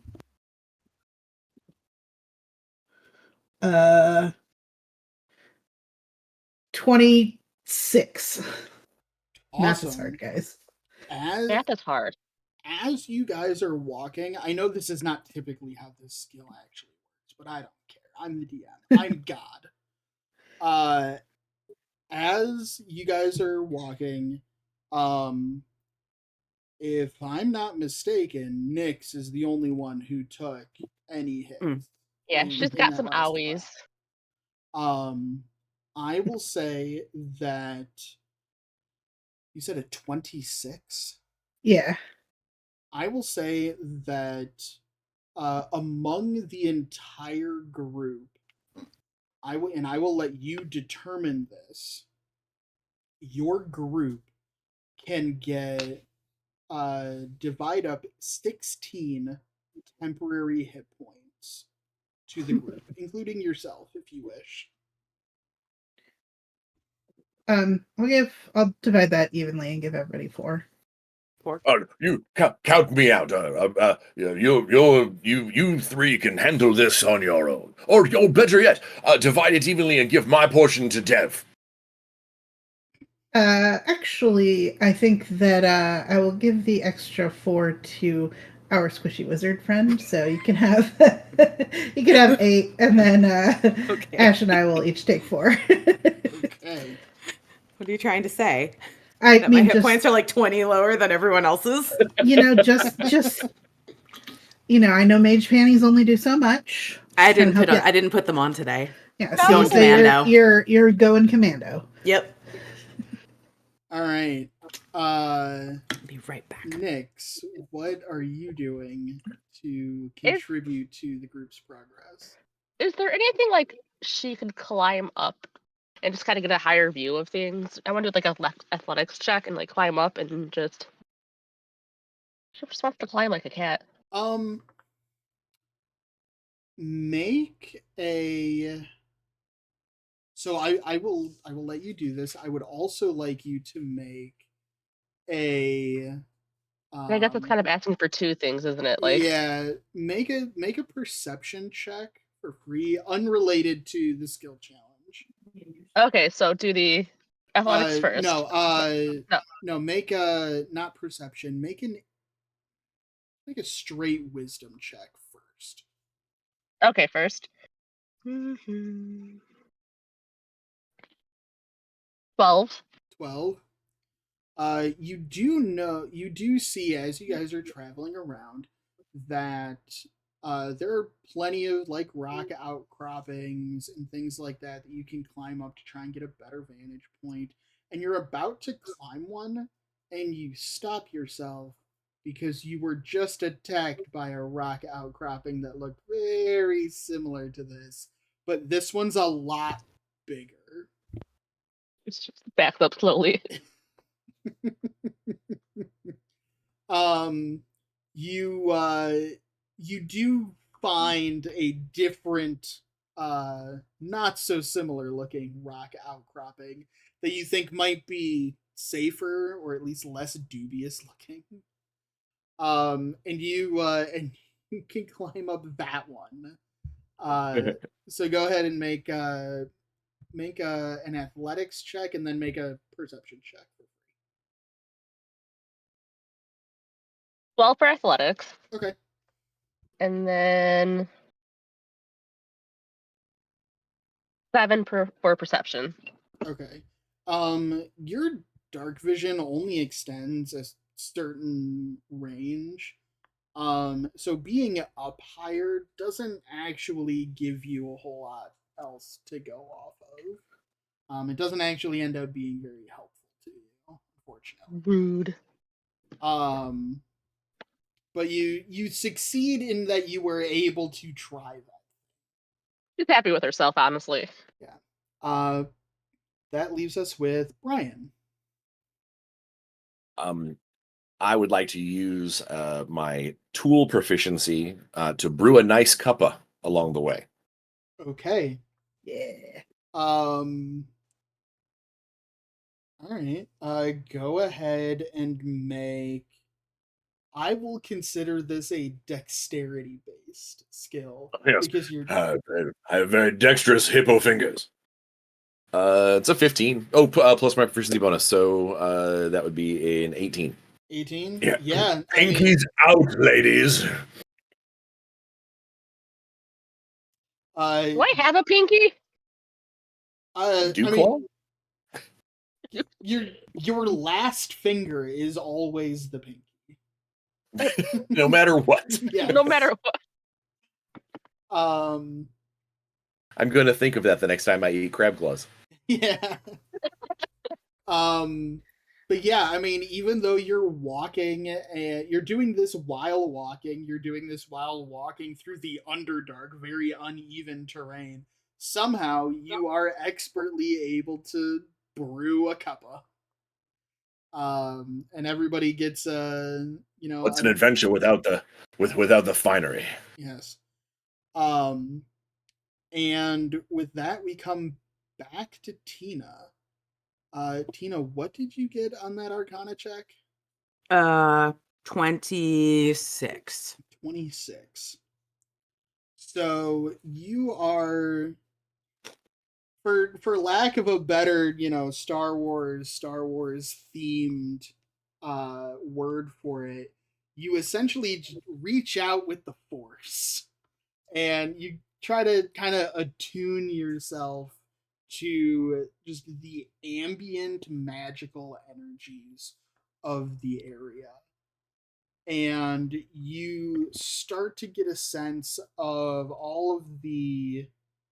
um all of the magic items that you have on your person, and you begin to sense the magic items that are on all of your compatriots, and you can sense Dev.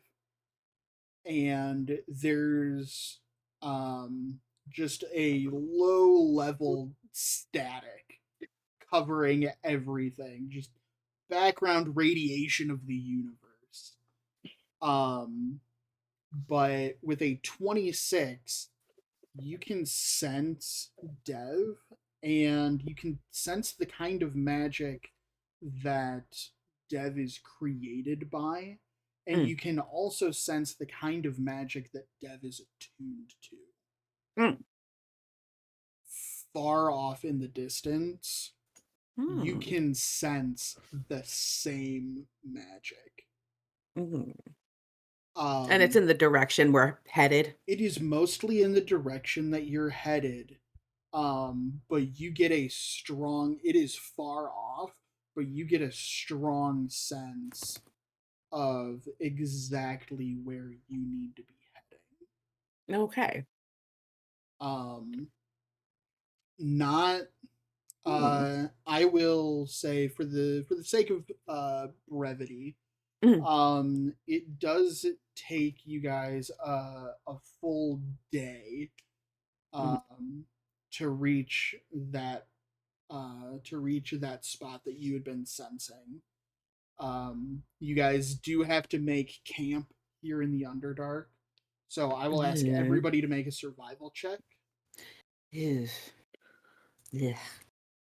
Can we make camp not near the Brine River? Yeah, you've got a few hours after this before you need to make camp, Uh-oh. but your destination is too far off to make it in this day. Yes. Okay. I'm gonna use one of my advantages on this because my survival is shit. I used one of my advantages, and it still got a 7. Natural 20. Hell yeah. Nice. 13. Okay. And Brian, you got a 15. 15. All right. I was shooting, trying not to be gross. Um, so you all are able to find a, nowhere is safe in the Underdark, but you do your best, and it's good enough. Um, Nothing particularly nasty comes sniffing around at you guys during your long rest, and I would like everyone to everyone make a perception check as well, because you guys are going to take watches, and you're going to, I assume you're Sorry. going to take watches while you're camping in the Underdark. No, we're totally all just gonna go to bed at the same time, and it'll be We're gonna fine. snuggle and all sleep and just ignore everything. Hey, I don't know if you've got like a magic doorknob or a magnificent That's mansion or something like that. 19. Okay. Yeah, 13. 20 Dirty 20. math. 22. Okay. That's good enough. Yeah, like I said, you guys aren't bothered by anything particularly nasty. Whoever is on watch at whatever time is able to quickly dispatch or otherwise deal with whatever, the odd kobold who's still following you or whatnot. Fucking kobolds. Kobolds are awesome, man. Don't you dare besmirch the good name of kobolds to me. Kira just hisses at one of them. I mean, I'm not saying they're not cowards. But you all get a full evening's rest. And not long after that, maybe about midday, you come to a area of cavern, and unfortunately I don't have a visual aid for this, but you come upon the ruins of a wizard's tower. And this wizard's tower is it is a round, otherwise nondescript tower, but it is set into this into the wall of this cavern at like a 30 or 40 degree angle. And it looks like a deity or some other immense being had taken this tower like a spear or a stake and jammed it into the ground. And you are seeing it protrude like it had cut through this tunnel. There are a few windows that you can see that are there's no glass, no wood framing these windows. They're just bare and open. Uh, and you can see it is partially covered by the ground as if it had sunk into the ground, but you do see the rotted remnants of what is probably once a door. But the opening that is left here is probably big enough for the smaller or leaner of you. Um, but getting a space hippo through a smaller opening such as this might be a challenge.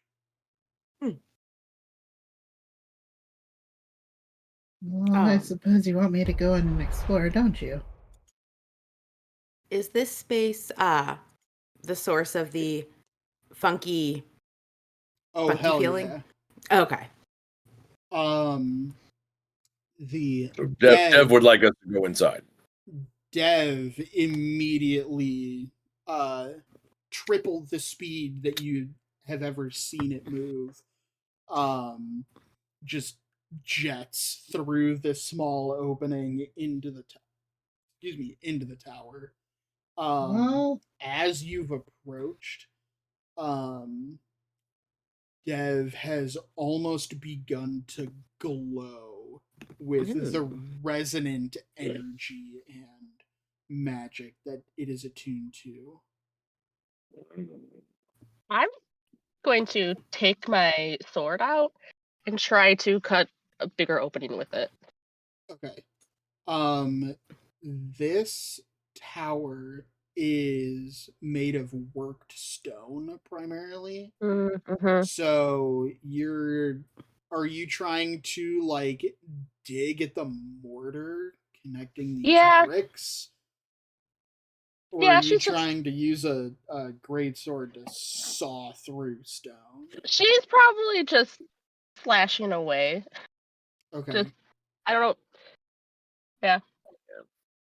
Make an attack check. Man, negative, or not, a natural one. Don't for mine. You swing and your sword just clang and it just vibrates your entire being. Look, I just wanted to be able to hit it because then I can use my max damage with the sword on objects. But she's that's gonna work, you guys. Yeah, I mean you're swinging at a It's fair. wall. It fits. You don't Yeah. miss, but But still, yeah, I just didn't.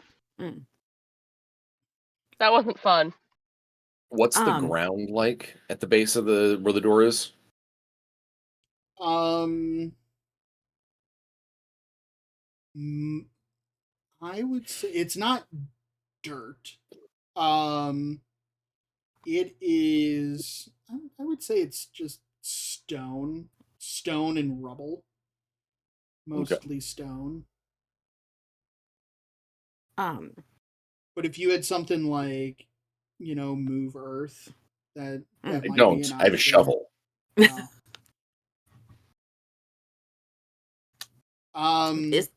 Is there any other looking especially up the tower? Are there any other windows? Is there any other There are a couple openings? There are a couple of windows, but they are not so big. Okay. That they are bigger than the doorway at least should be.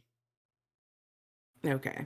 Well, in that case, before we start, running face first into the wizard's tower, we really ought to make sure that said wizard didn't leave us any welcome gifts. I would like to just do a very careful inspection of the tower from what I'm gonna, I don't know, take as like maybe a 5 foot distance away. Okay. I don't want to touch anything, not yet, but I want to look for things like glyphs that perhaps have not been activated, something that's dormant that's there, something that is, something that looks off. Okay. Yeah, make an investigation check. Guidance. Nope. Add a D4. Well, while they're doing that, I will call up my mage hand and hand my shovel to it and Yes. send it on its way to start hopefully digging out the door a little bit. I love it. Brian, go ahead and make a a bard. You'd be charisma as your spellcasting ability. A bard what? Bard is charisma based. So make a Yes. make a spell make a charisma check with your Uh, proficiency. 20 oh, with proficiency 24. 24. Okay. Yeah. Yeah, your mage hand start. I mean, you're digging into stone, but it's progress. I'm not going to sully my hands with such dirt, but I'll sully that hand. I love it. I just want to try and make it so there's because I know getting my body through that door is almost impossible if I can't like be able to duck down deep enough. Yeah. So it's not trying to dig the door out; it's trying to basically dig the ground at the base of the door so I can kind of duck in. Yeah. Is the hope anyway? Tina, what was your investigation? 27. 27. Dang. Yeah, your god's really good.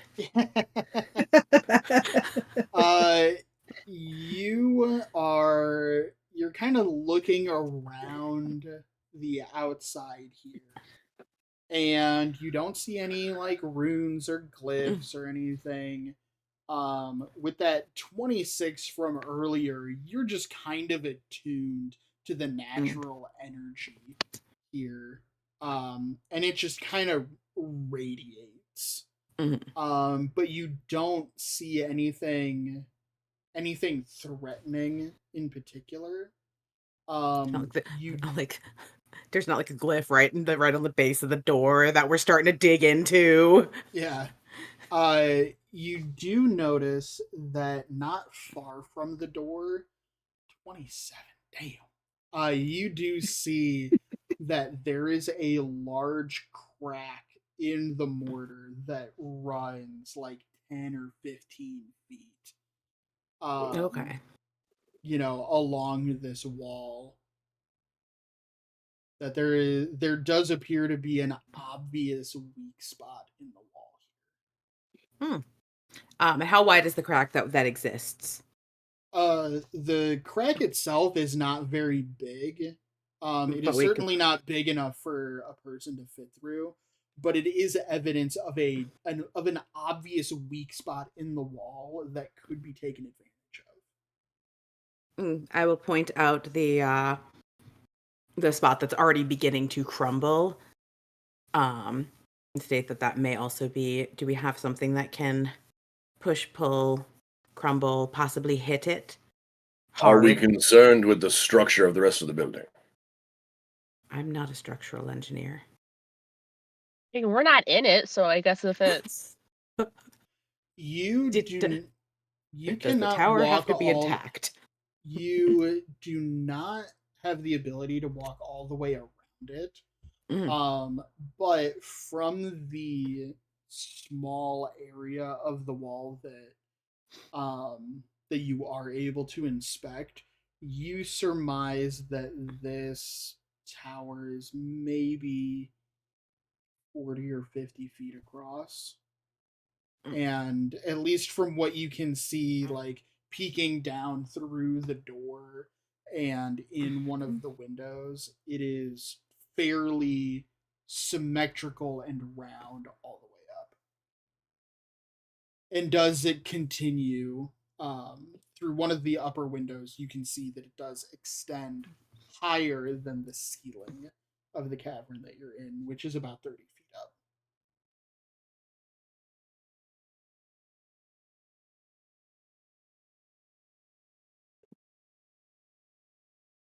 Well, stop that banging, Mage Hand. Are you concerned with? Do you think it's safe to go in? Oh, no, probably not. Not in the slightest. But that is what we're being paid for. What would an adventure be without a little danger? And I will shatter the side of the door. Okay. Yeah. Make a. How are you doing this? Are you having the No, mage hand with- dig it with the shatter spell. Oh. Oh. Ooh, nice. Yeah, roll damage. Yeah. I don't even know if it's necessary for you to do that because it's an inanimate object. But I'm It curious. so when shatter barrel hits a critter, they take half as much damage on a save. But things made of inorganic materials such as stone, crystal, or metal have disadvantage on the saving throw. And a non-magical object that is not being worn or carried, I would assume a door, takes the damage automatically. So they will take. I forgot I could just do that. Oh my god. Maybe that's why I don't like doing the dice like that. Yeah, the dice aren't always that great on D&D Beyond. Yeah, the They either online dice roll thing, really good or really bad, and there's Yeah, nowhere in there's- yeah. between. that would be 6 thunder damage. Man. What are the That's like a fire. Shatters 3d8 normally. That's a firecracker. It's like I man. Yeah, I that's mean you deal hilariously bad.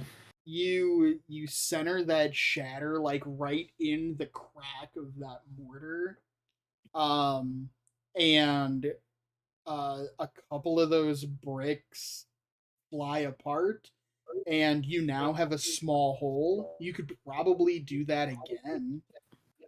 Yeah. Well, I mean, what are second level spell slots for? You know? Yeah. Mm, What's another second level spell slot between friends? does Yeah, it look? exactly. Does it look like maybe if we hit it? Ooh. Okay.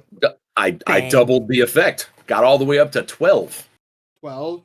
With that, you change the placement a little bit to try and open up that hole a little bit more, and a large hole is just erupts into the tower, clearing your path. My verbal component with that is very easy. It's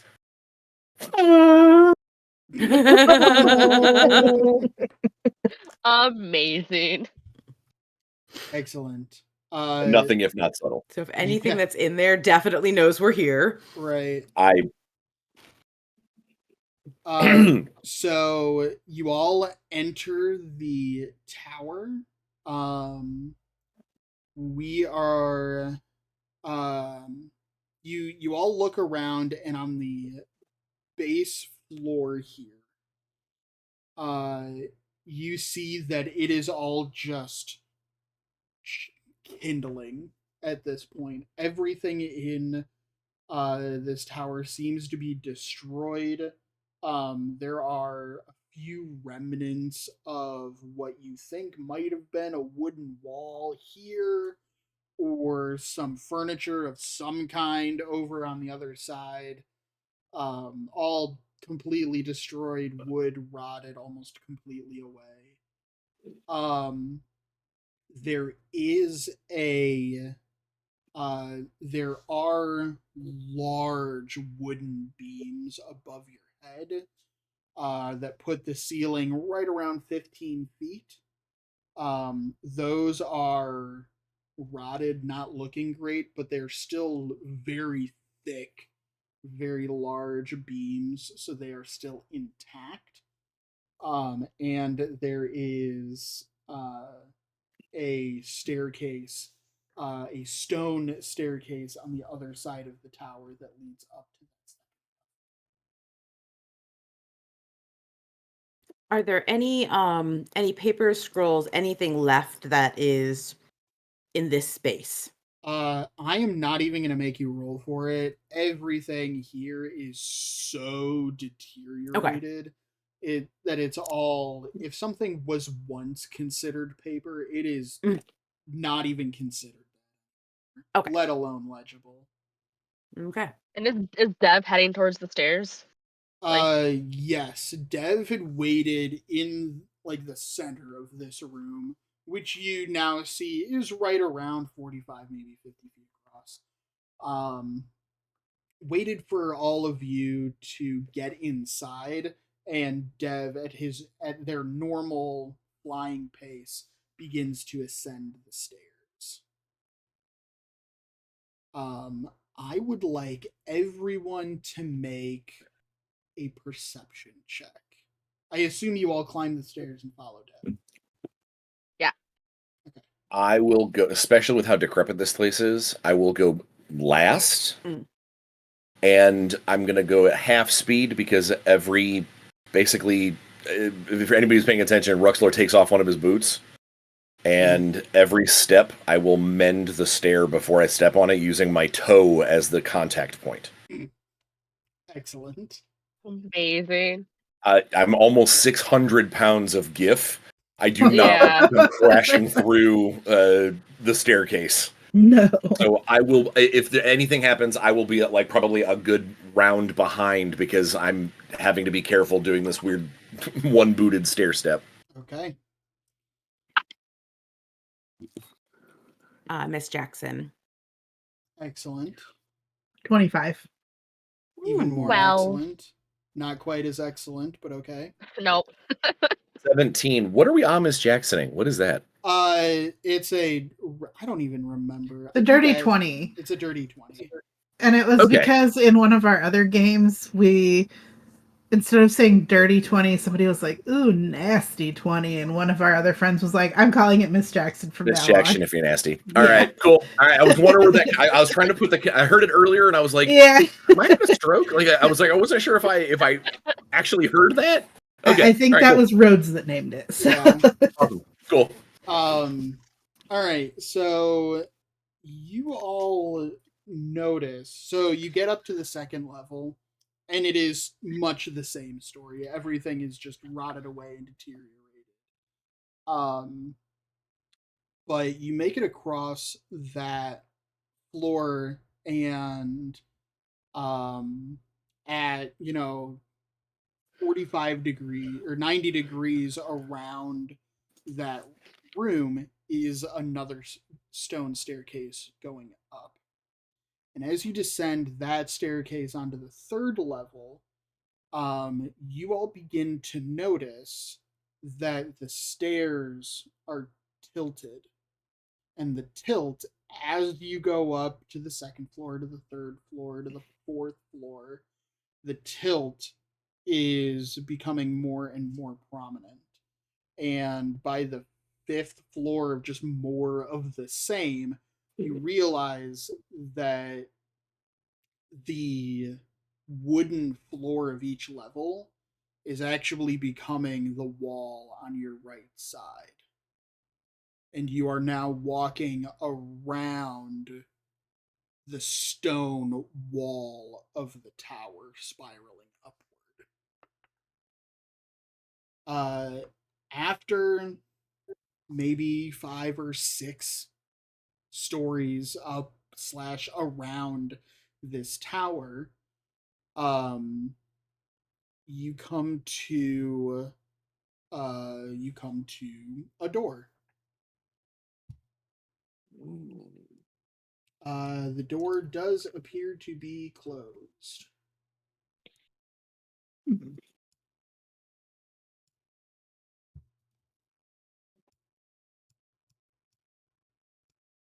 Well, I'll get my boot back on. And Shall we?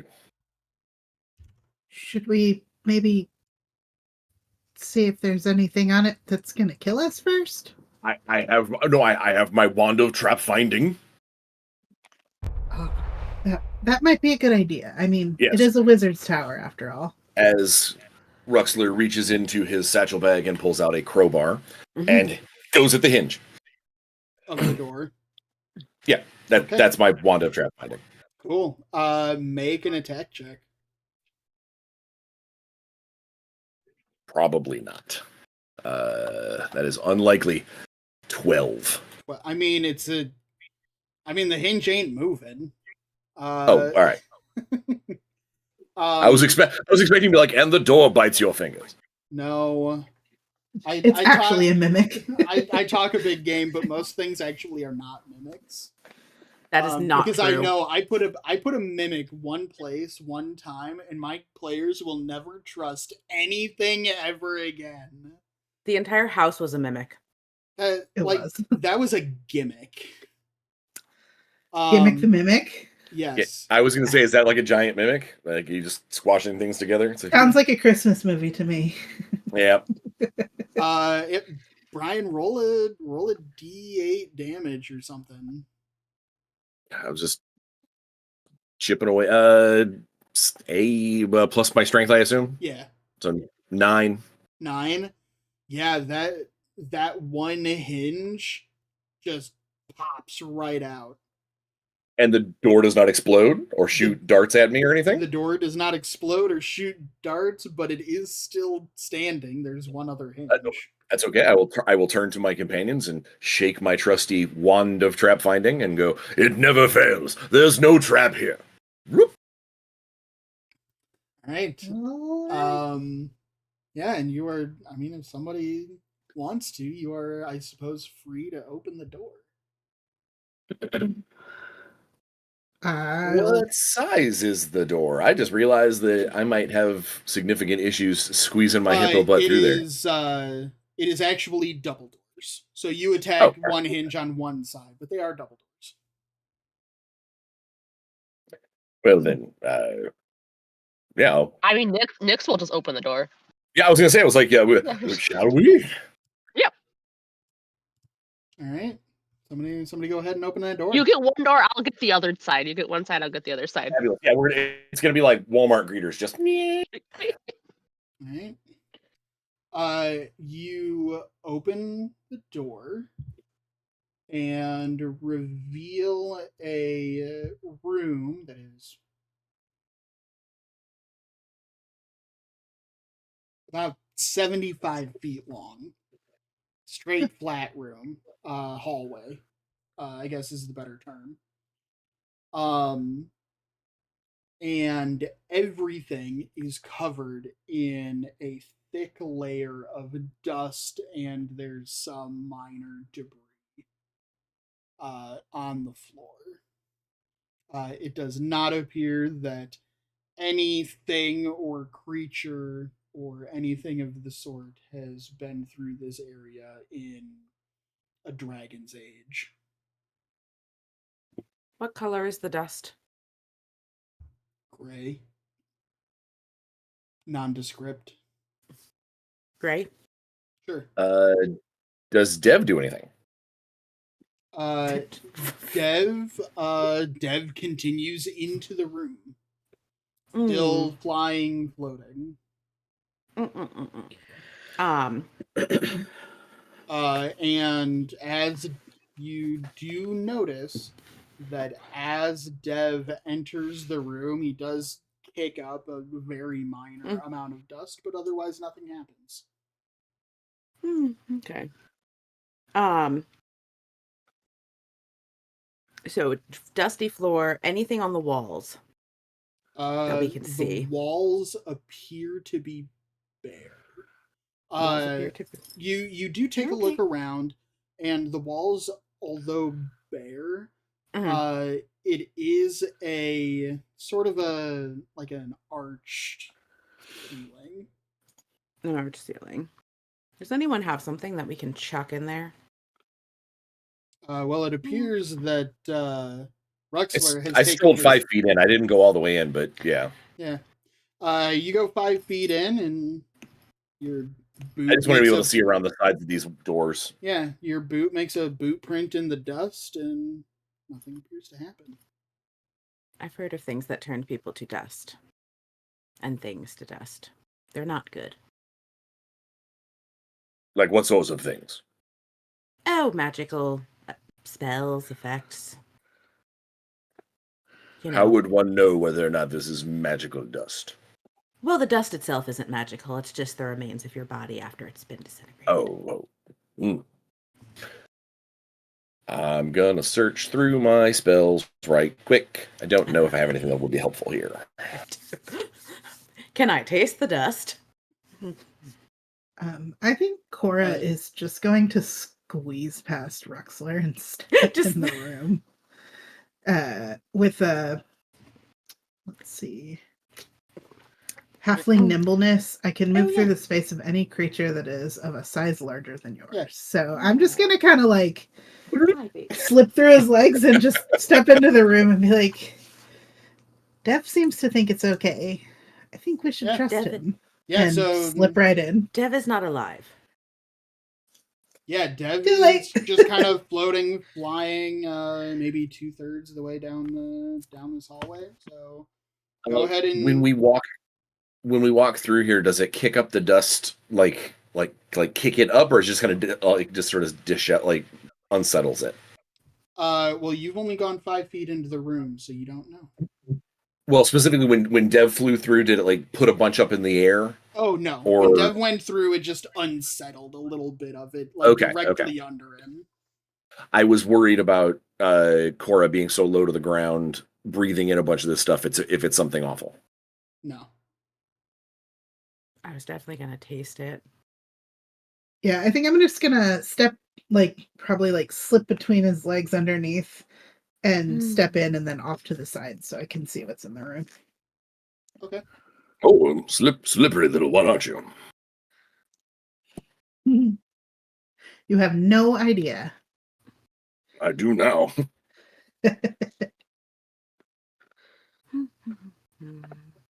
Reminds me of a redcap I met once. Oh. Are you saying that because I have red hair?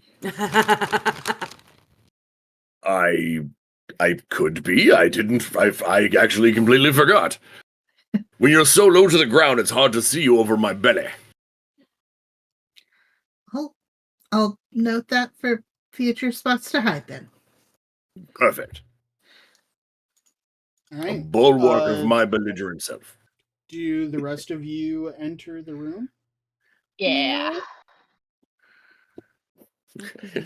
And now he goes, and it explodes like a corn silo. We all died. The And end. everybody gets cast on disintegrate. I mean, I think that there are other things too. They're just as bad. Everything is terrible. All right. Basically, yes. Tina, you're entering the room as well. Yeah, let me. She's like, I guess. I'm looking through my list to see whether or not I prepared something that allows me to not touch the floor. But I did not do that. Come on. YOLO.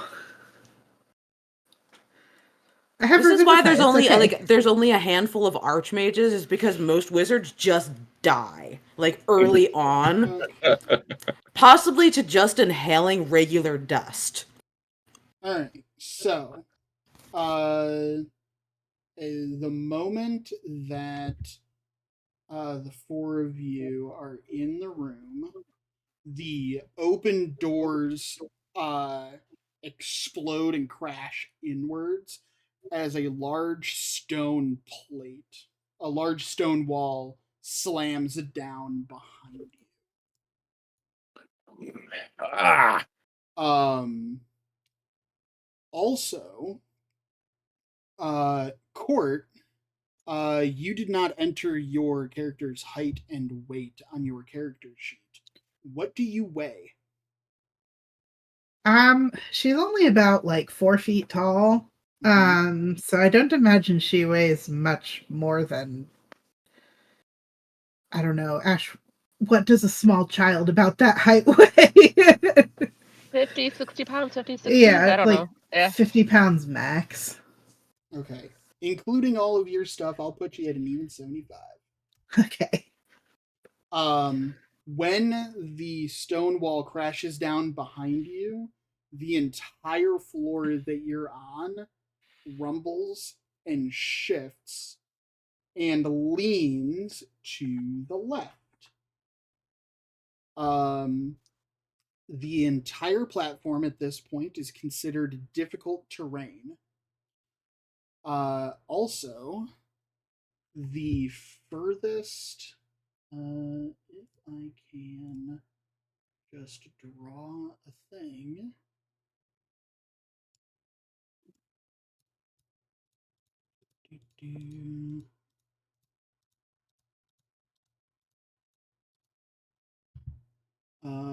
In a crack at the left end of this this wall. So this furthest square is now open as the floor tilts. And Nyx, you peer over the side and see about What I see. 40 feet down, just bones. You do not see a floor, you just see bones of all sorts and shapes and sizes. I share that fact with the class. You guys, there's just a bunch of bones down there. Bones all the way down. The other thing, the last thing that happens before you roll initiative, you might as well just do that now.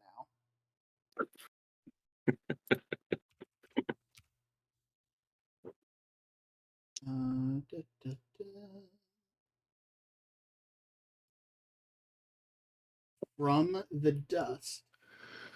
Wow. Shitty and shittier. Come 4 dust methods that just coalesce.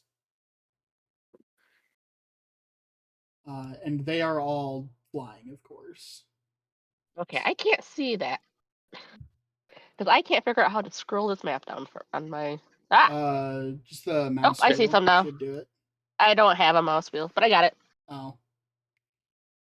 I got some of it. Okay, I got it. So, Ruxler, what is your initiative? I have an 18. 18. Although I noticed I have advantage on initiative, and I'm not sure why. Because your weapon of warning gives you advantage. Oh, okay. But did it automatically roll that for me? It only rolled 1 die. I have no idea. Roll it again. See if you do better. I think you have to like right click to get the option to roll advantage. It does. You're right. See, look at I learn something every day. Kira, what is your initiative? 9. 9. Nyx. Dirty 20. Dirty 20. And Cora. 11. All right. First up is one of the dust methods. And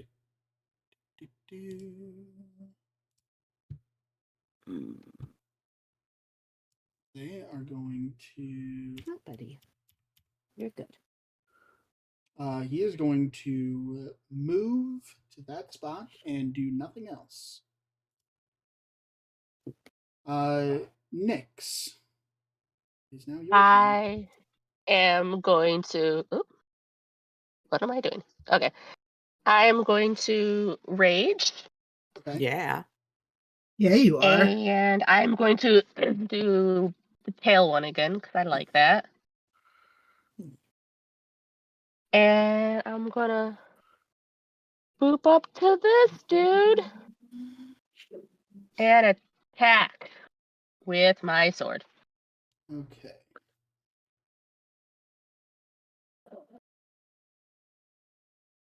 Uh, 16 to hit. A 16 will hit.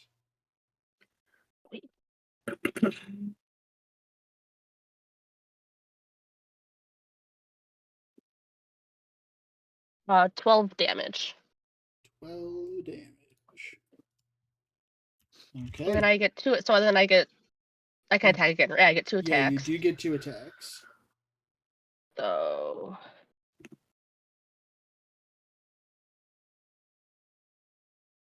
15 to hit. 15 does hit. Okay. Cool. 9 damage. 9 damage. This one explodes into a puff of dust. Oh, gross. I swallowed some on accident. On Because accident. it just, I wasn't expecting that. So it just kind of. You're over there doing raging lines of Meefit. Right. That's what the tail knife is for. At the end of Nyx's turn, on initiative count 20, 2 things happen. First, the layer action.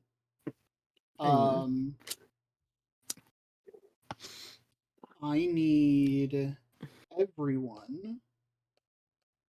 I need everyone to make a dexterity saving throw.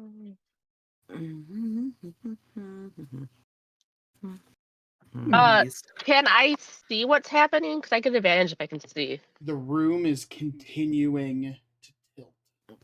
Would that count as advantage or just a? Sure. Okay. I'm gonna use one of my advantages on this. Thank God for that. Natural 17. 17. Nice. Brian, what did Natty you get? 20. I rolled an 18. Okay. Court got a natty 20. Yep. And Tina. 19. Okay. All of you are able to keep your footing. None of you begin to slide towards the pit. However, da, da, da.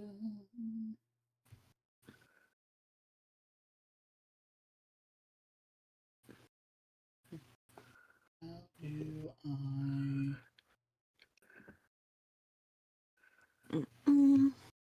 Nope. I'm just going to delete it and redraw it.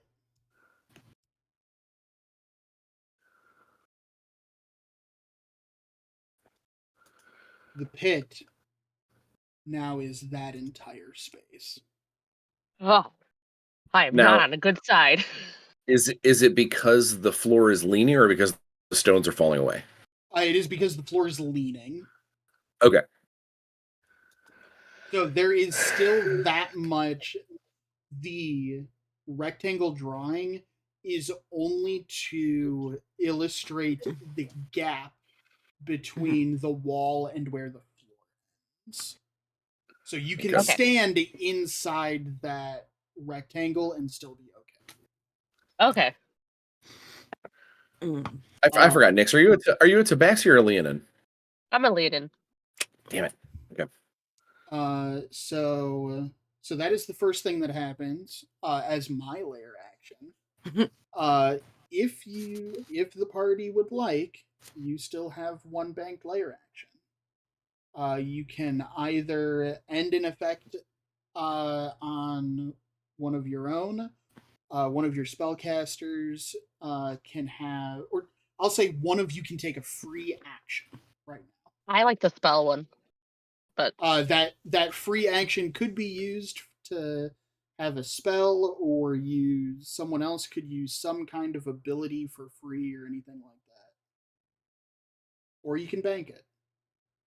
I don't have anything that's especially useful at this exact moment. Yeah, I need to be closer Can we to do bank it then? anything. Yeah. I think Yeah, so. you could bank it. What about you, Tina? you have to. I have something that may be useful, but I won't know until Rux goes. Because I'll need to see what happens once the densest, heaviest member of our party starts what moving happens? forward. I want to see if his weight will start to offset if he's over more. The lean, the pivot point is the center of the floor where Rux and Tina are standing. Wait, this it's center that whole line though, right? Yeah, it's the whole line. Okay, so it's not going this way or anything. It's not going forward and back, it's only going left or right. Okay. Yeah, so I will for now I'm gonna hold on to stuff. That brings us to Rux. All right. You said it's difficult terrain because of difficult terrain because of the lean. Because of the leaning. Okay. Yeah, and you are leaning down to the left. All right. And then I will I want to have a hand free because in case I need to grab onto something. So I'm just going to use my pistol and shoot him if it. Okay. All right. First shot is a 19 to hit him if it. 19 will definitely hit. Does 10 points of piercing damage. Okay. Which one are you targeting, or does it matter? Dissen. Okay. Select the correct tool. All right. You deal 10 points of damage. It is still flying. Well, then he gets a second shot. An 18, will that hit? An 18 will definitely hit. Okay. For 6 more. And I must remove pistol balls. But I wanted to make sure that I got a hand free, basically. Okay.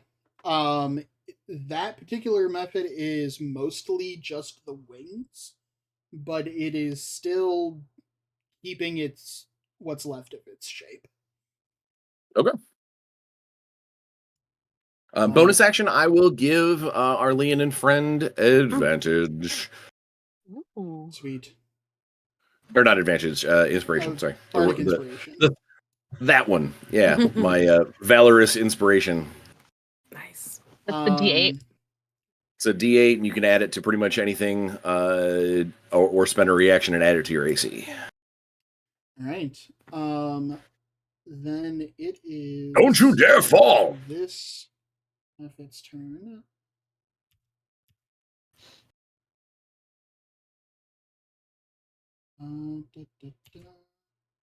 He is gonna go here, and he's just gonna try and push Nyx. Oh no! So Nyx, I need you to make a contested either athletics or acrobatics. Your choice. Okay, I'm gonna do athletic. I wouldn't worry too much about it though. 13. I got a 3. Woohoo! So you are not pushed. That Mephit tried to push her? Yeah. That's rude. Mm-hmm. It is now this Mephit's turn.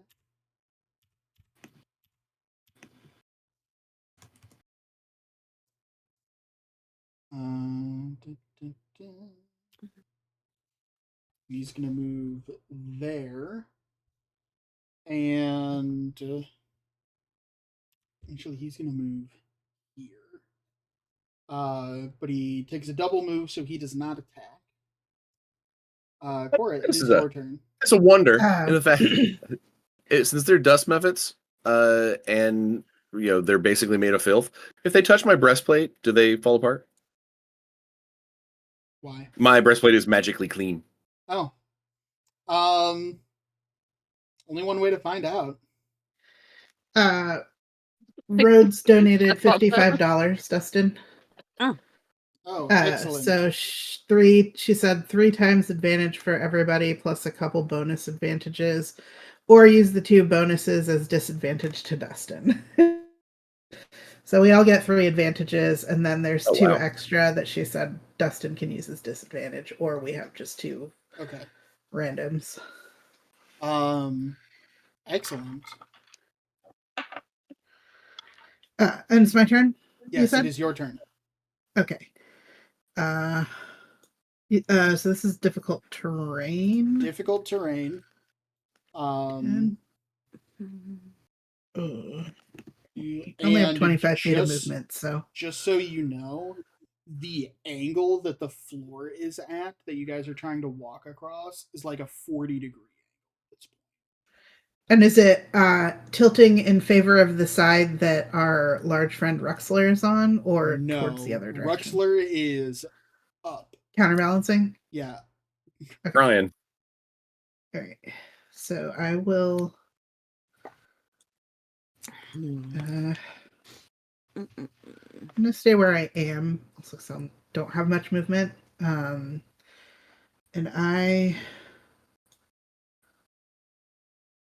yes, I can get all three of them. I am going to cast Bane on all of them. Okay. So they all need to make a charisma saving throw of 19. I don't know if you know this about dust methods. I had a hope about dust methods. So that is. You said the DC is 19. Yes, charisma. Well, I did not roll a 19 on any of those three, so all of them fail. So they all have to roll a d4 and subtract the number rolled from the attack roll or saving throw for the next minute. Okay. So that's my action, and I moved, and that is all I will do. All right. Kira, it is your turn. Would I be able to see what a 30-foot cone looks like?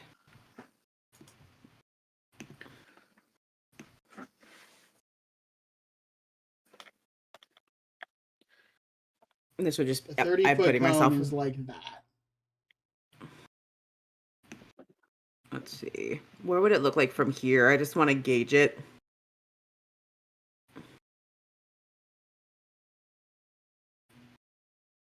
Oopsie.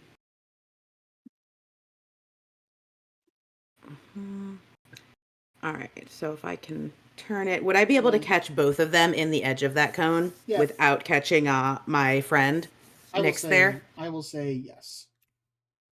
Okay, then I will carefully make my way up to this zone, which means I can probably get to here. You're in the cone zone. Yes, and I'm going to cast Pulse Wave. Okay. And I need con saves from those two. Subtract your d4. I don't think that's gonna matter much. Okay. Probably not. What's the DC? DC 17. Yeah, I did not roll a 17 on either of those, so they both fail.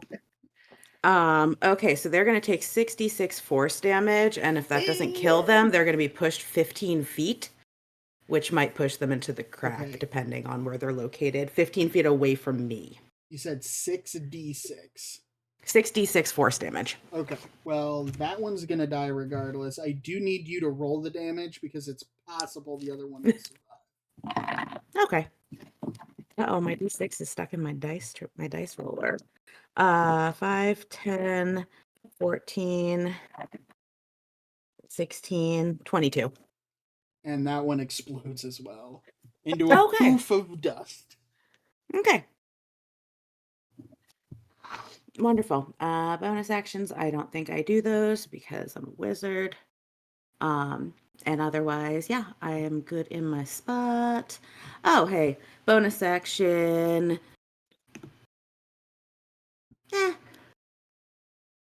I'm gonna pull my friend Nyx. I'm gonna use telekinetic shove to pull my friend Nyx 5 feet closer to us. So away from the big hole. Okay. So toward the pillar. I think that's a pillar or the... So you're gonna pull next here. Yeah, away from the bad zone.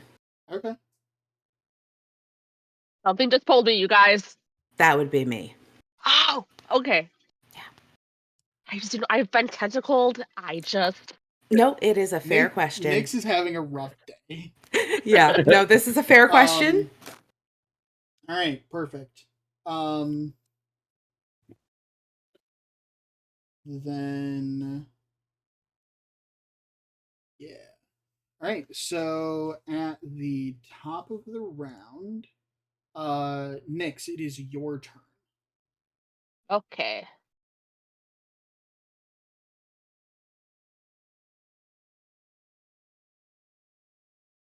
Yep, boop. Okay. I'm going to attack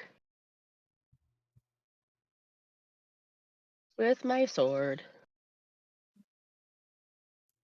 I'm pretty sure it's 17 plus 8. I'm sure that hits. Yeah. I don't want to math. 10 damage.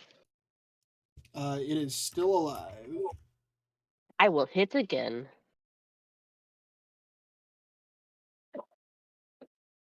Dirty 20. Yep.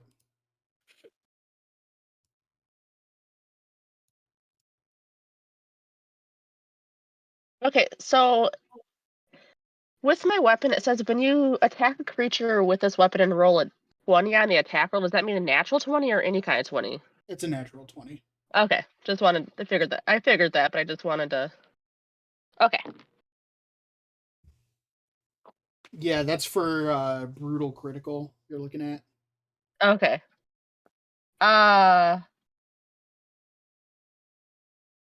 6 damage. Is that 6 damage?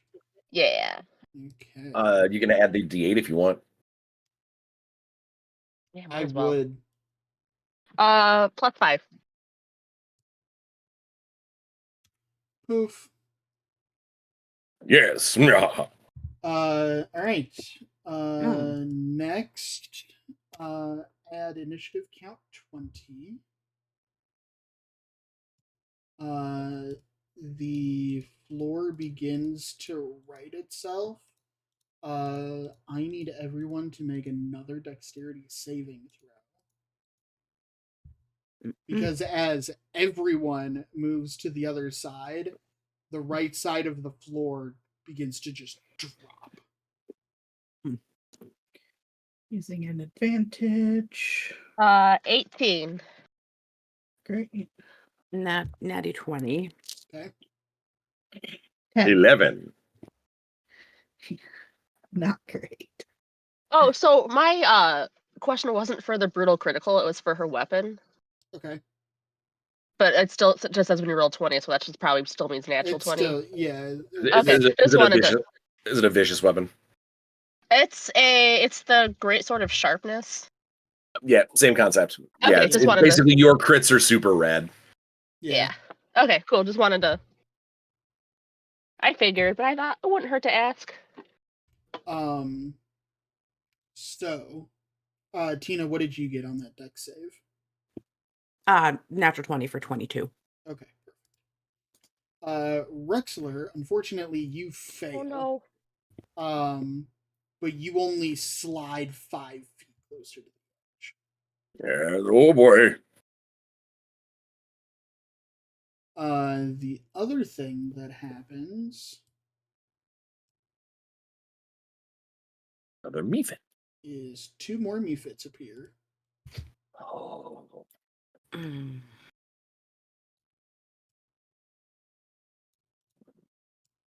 No.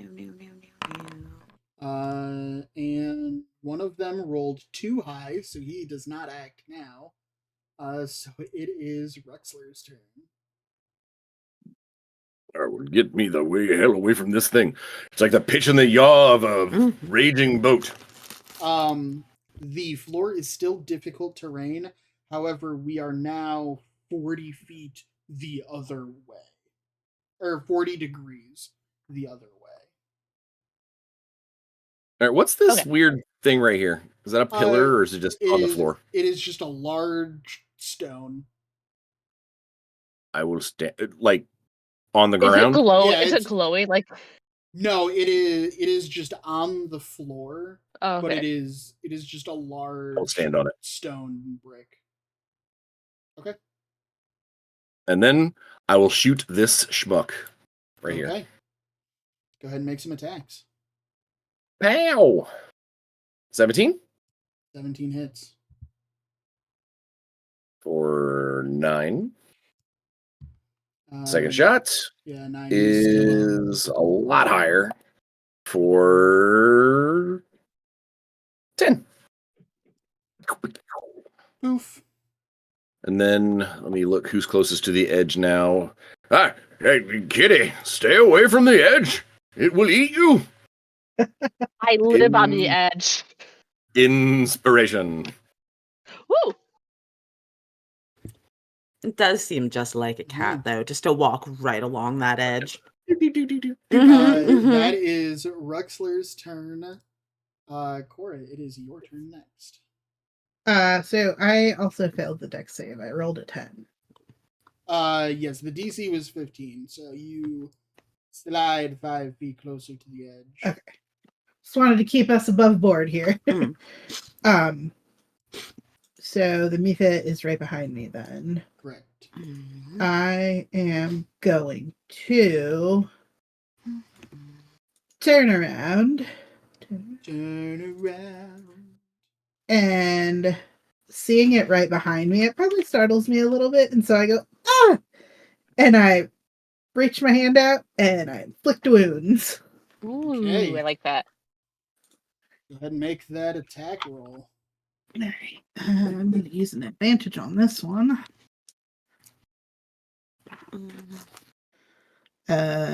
24 to hit. 24 definitely hits. All right. And then that is 3d10 at first level. Because why not?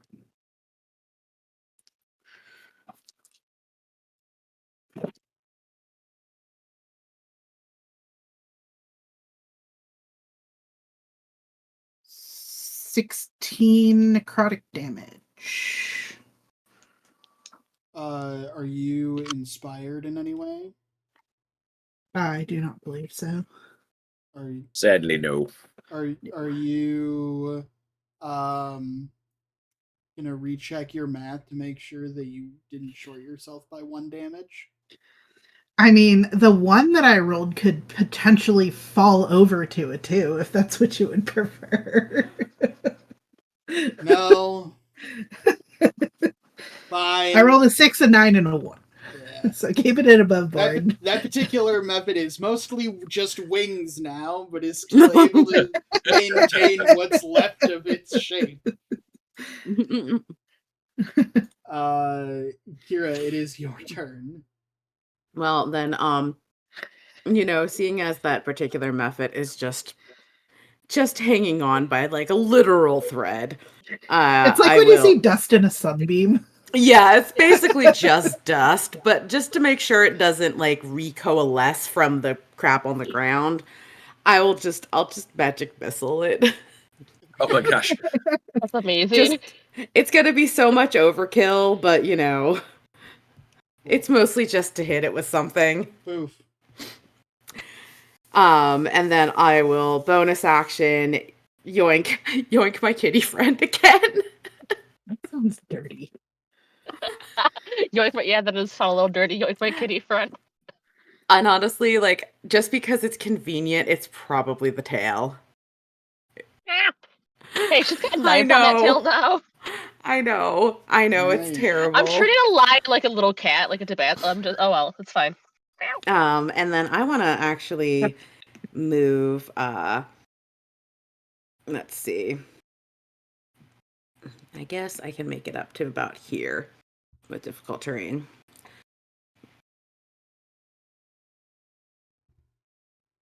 This is a door at the other side, right? Yes, it is. That is very much Okay. a door. Okay. And what's this thing here? It's like this green What's this thing. weird cucumber swarm? Yeah. I was thinking palm tree. It is set dressing. Oh, okay.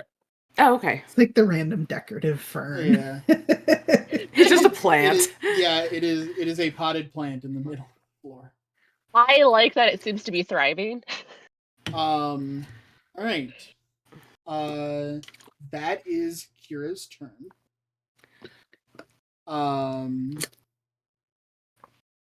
In the interest of fairness and keeping this above board, I would like everyone to make an intelligence check right now. Just straight intelligence. Oh yeah, this is That's great. gonna be a good one. Oh yeah. 22. That'll be a 10. 10, 7. 7. Tina, you got a 22. Also a 7. Yeah. Tina, after last, 30 seconds or so, you've figured out what this room is. It's literally a teeter-totter. Yep. Right now, the right side is leaning at 40 degrees, and there's still more weight on the right side. So, if nothing changes, that 40-degree tilt is probably going to become a 60-degree tilt, which is going to be very difficult for everyone to stay on. I will presumably basically tell everyone to get toward the center. Okay, I listen. Can I move now? Or should I? Nyx, it is your turn. Perfect. So, I'm gonna move to right there. Okay. There is still more weight on the right side than the left. I'm just throwing that out there. Is it still my turn? It is still your turn. You still Just have. gonna move this way a little. Okay. Just moving slowly. How much does Rux weigh? With all my, I'm just shy of 600 pounds. Yeah. Okay. So we should forgot probably how all heavy be are- on the other side and Rux on one side. Or I And can you make Rux summon- lighter.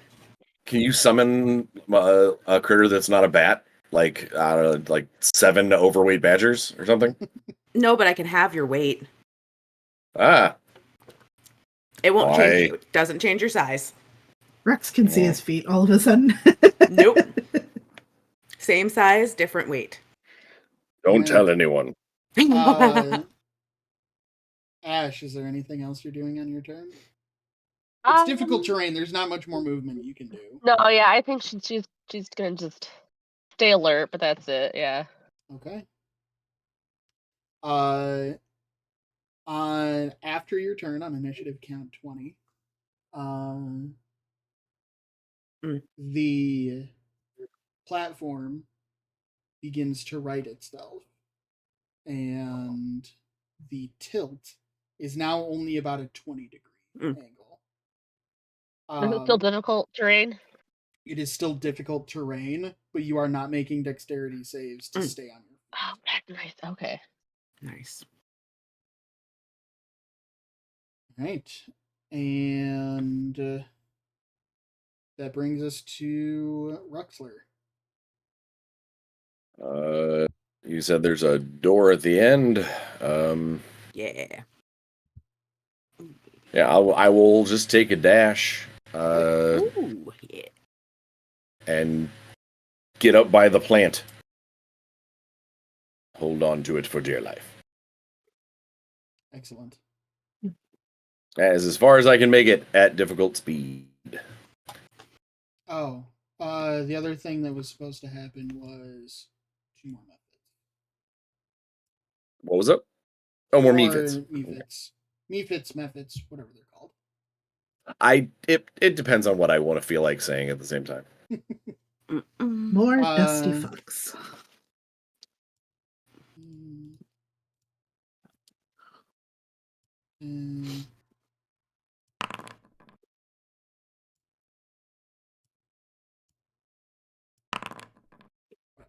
All right. So after Ruxler is Cora.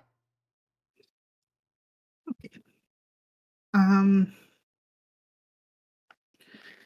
gonna move first of all, though he's kind of moved to that other side. I'm assuming the pillar is kind of the line of demarcation. I'm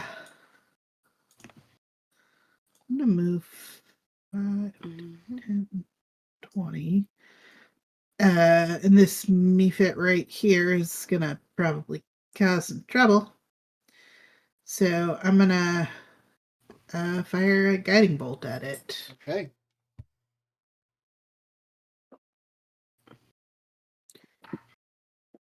That's 19 to hit. 19 hits.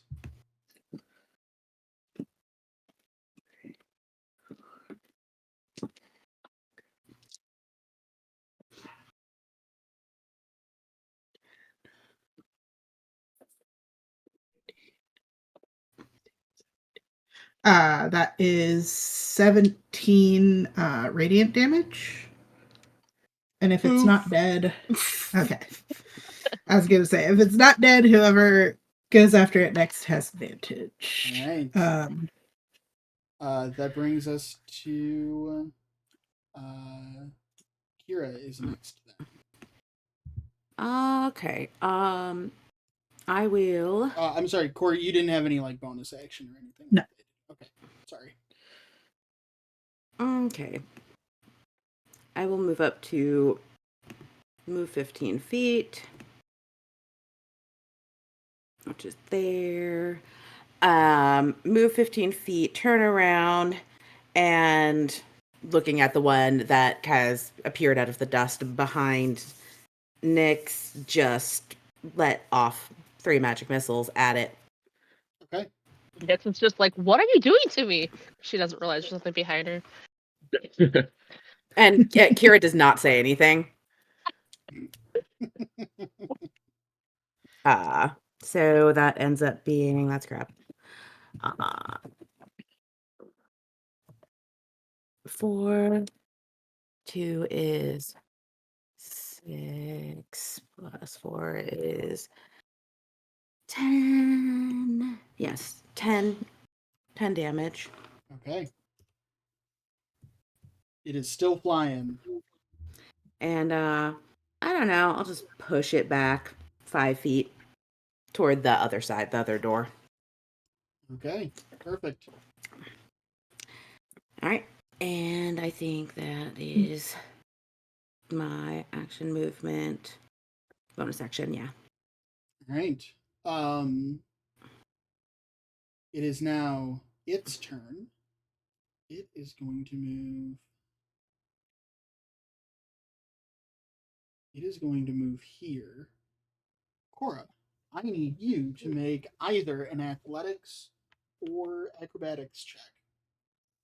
I'm going to use one of my disadvantages and impose it on you. Ooh. Oh, rude! How rude. Oh, that's bad. Well, that's a 4. And I dropped a dice. We'll have to find that later. The method successfully pushes you closer to the edge. Rude. And then That's really moves rude. up to stay in your face. Wow. Okay. Rude. All right. That is its turn. Nyx, it is your turn. Gotta go. Boop, boop, and attack. You have advantage because we're flanking. Yay. Sure do.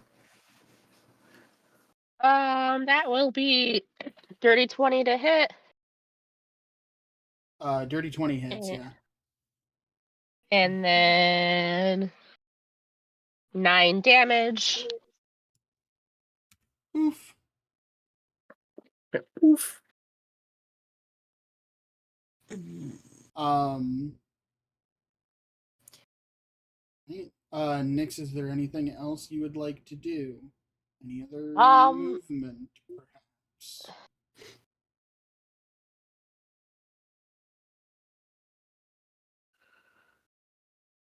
It doesn't feel like that. It's not shifting constantly every time you move the floor, is it? Or is it just The floor shifts towards more weight on initiative count 20 after okay? you. But So at only the left end, and Okay. right. so at the end of your turn, the floor will move. Okay. You have an opportunity here to decide where it. I know. I don't. I think It is currently they. leaning down to the right.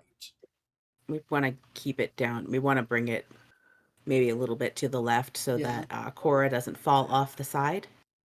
If Yeah, I it think I will. if it moves to the left, the floor will be perfectly even. I think I'm gonna because we think that's. I think I'm gonna. I'm trying to think of how much already moved. I think I can move there. Yeah. Okay. Hopefully All that'll. right. Mm. After your turn, you have moved enough, and with Oh. Ruxler being Yeah. an anchor for this entire process, Yeah. the floor does equalize. Okay. Good.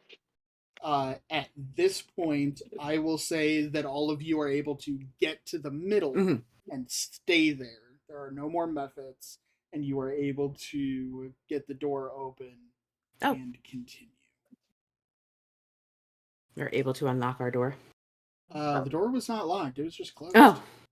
Oh, sweet. It was just the room that was the challenge So this the room time, was- not It the was door. it was the room itself, and I mean, methods are only a CR half, but they throw enough of a monkey They're a wrench pain in the you. ass. Sure do. They were very rude too. Okay, but the teeter totter was fun. Oh, That yeah, was that a was neat fun. room. Yeah. I was actually really proud of that room. Thank you. Mhm. You continue on for another couple of rooms, mostly just more destroyed stuff. Nope. And you come to this room. I don't think I actually put in windows here, but there are windows in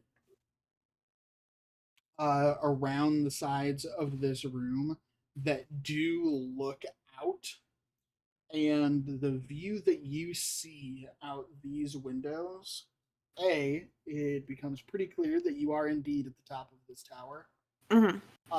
And B, uh, you see that through these windows, it is just a gray and purplish swirling void. Anyone who has ever been to the astral plane recognizes it instantly.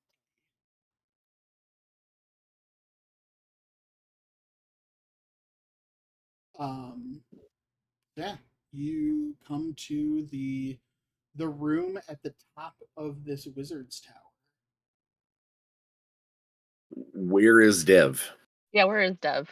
Uh, Dev follows you and makes their way kind of into the room and kind of stops here on this like raised platform Mm. ahead of you. Now we have to do something. Activate Dev. Dev is supposed to be a beacon. He said that we're supposed to plant the beacon. Plant the beacon. We just asked Dev to planet themselves. We Can, should have. Hey, um, Dev. We, sh- we Oh, should have I grabbed the gotta pot from back see if there. I can't grab him and set him on the ground. Do the thing.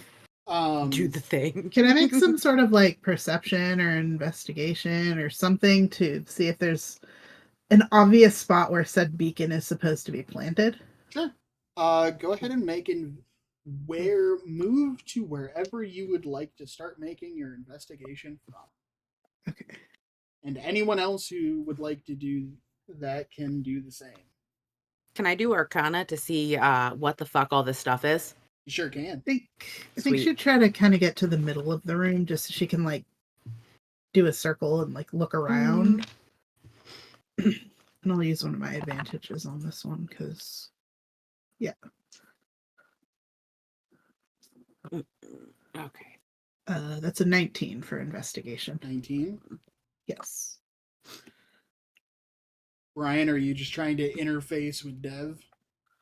I am trying to convince Dev to please be the bacon that we need.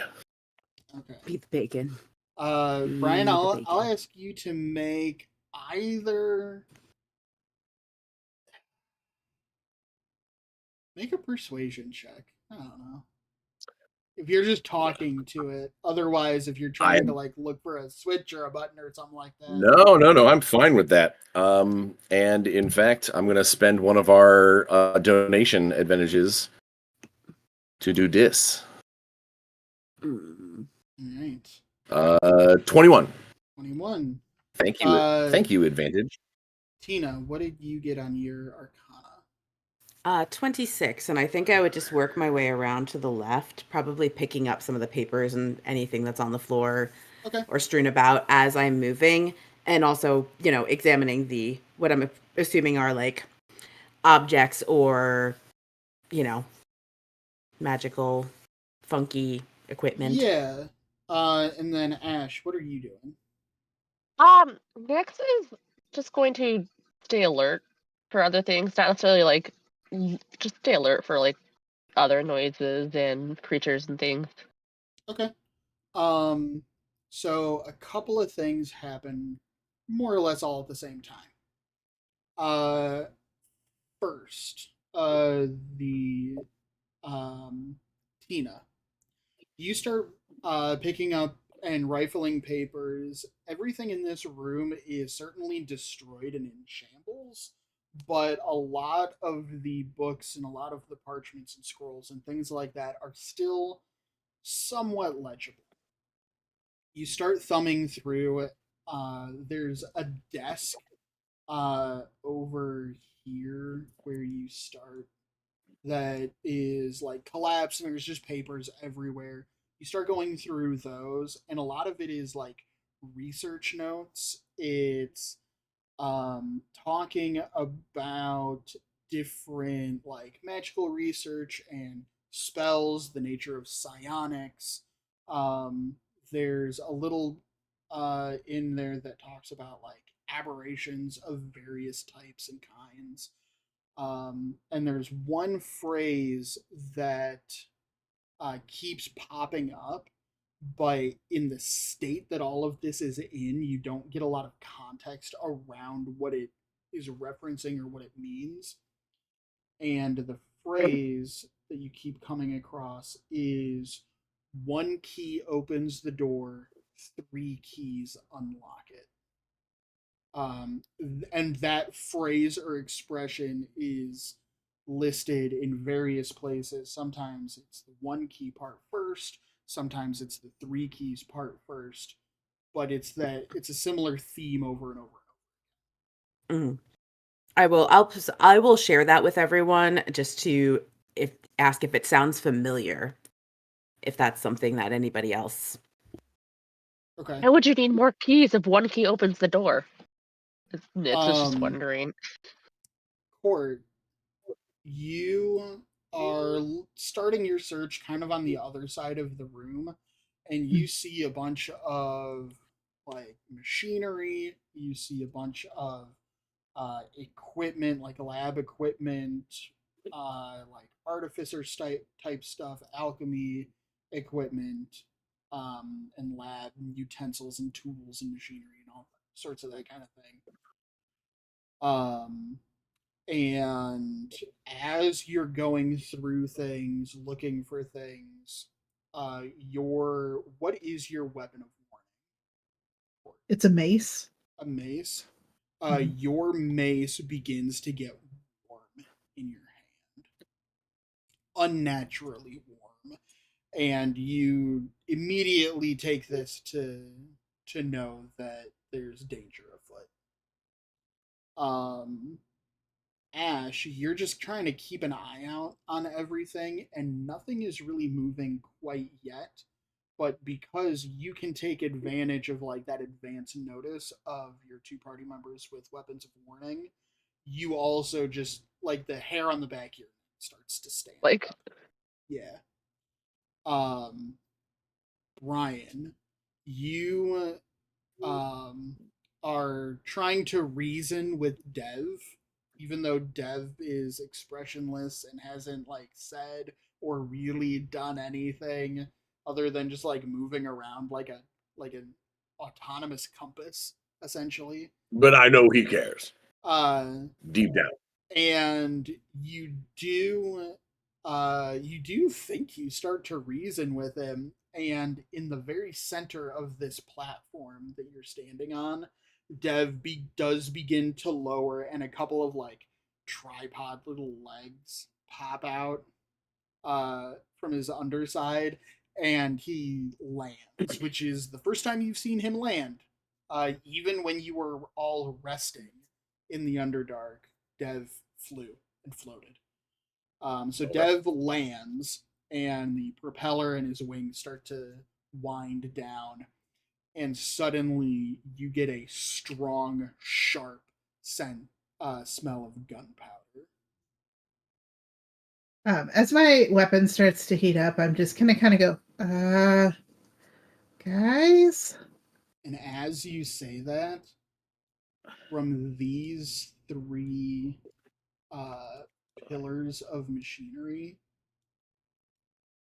um, shadows emerge. There are a couple of interesting things to note about these shadows. Um, First, I'll have everybody roll initiative. Um, Talking shadows. Well, it was nice knowing you all. all three of these incorporeal, shadowy creatures are all very tall and thin. They are roughly humanoid shaped with a what looks like it might have been a head and a couple of arms. No legs, they just end in mist. Um, but from the front of their face,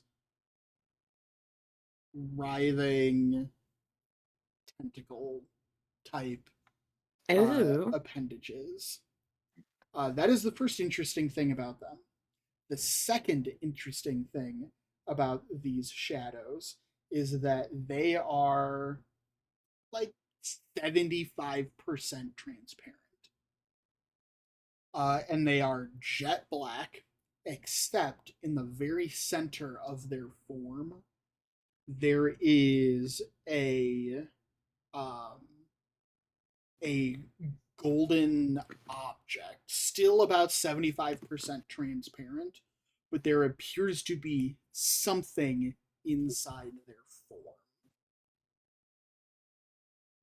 I think Nyx, we found the keys. Nyx, what was your initiative? 14. 14. Kira, 16. 16. Rux, 22. Go Rux. and Cora. 13. All right. First up, we got Rux. After that is going to be one of these shadows. And we've got about 20 minutes. So All right. let's speed run this. We'll make it happen.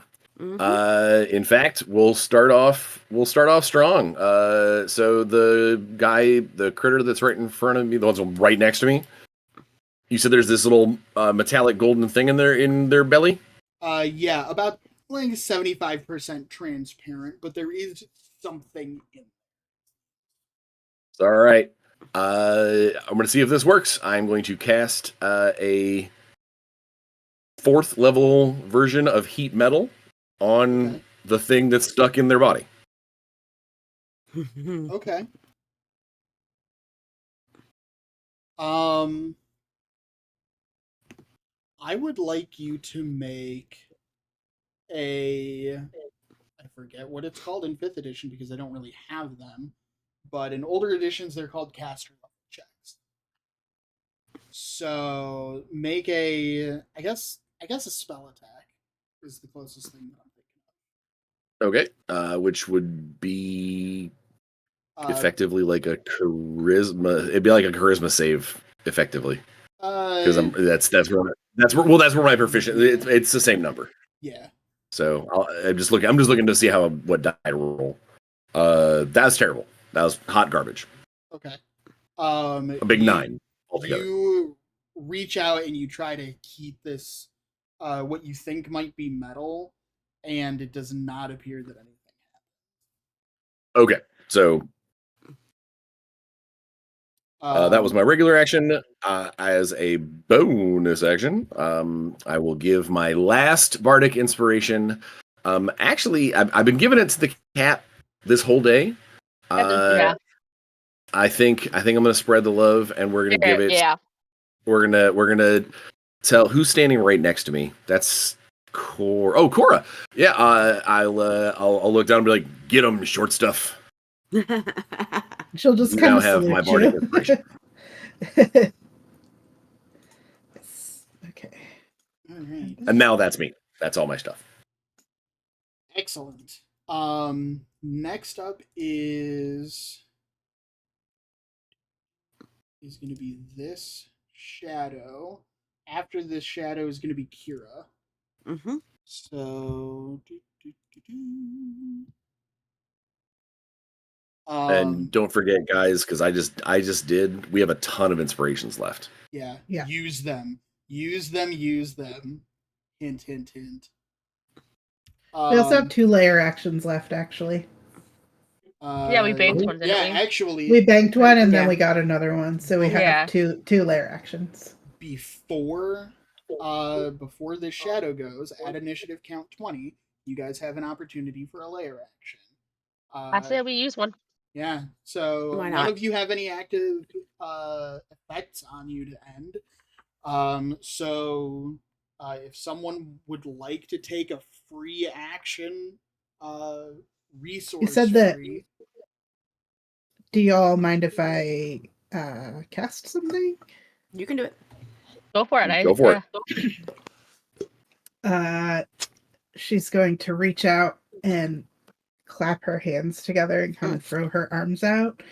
And in 15-foot radius from herself, which I believe should get all of them, all of a sudden, you guys all see these little sparrows, spectral sparrows appear around her as she casts Spirit Guardians.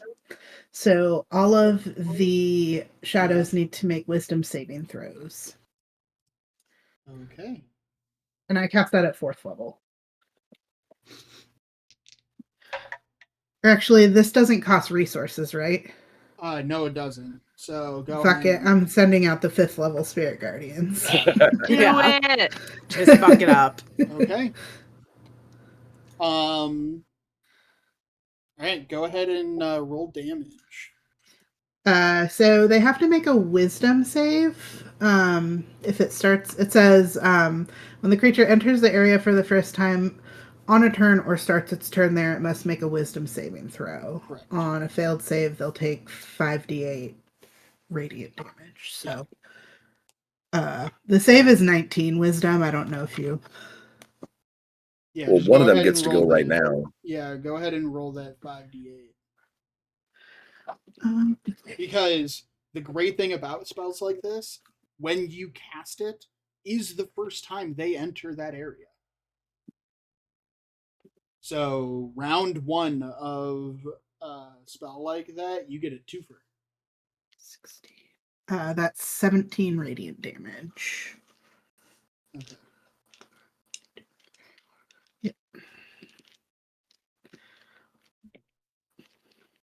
All right, excellent. So all 3 of them in a similar fashion, just reel as this effect begins to take hold. And I have this for up to 10 minutes, so I don't know if you want to put like an aura on me or something, but yeah, I can do that.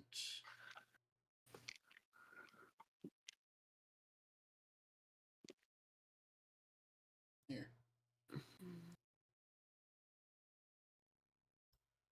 And they'll take 15 half feet. damage on successful saves, and I have designated the 3 of you as safe creatures, so you won't get attacked as well. So actually, in order to catch all of them, you want to move right here.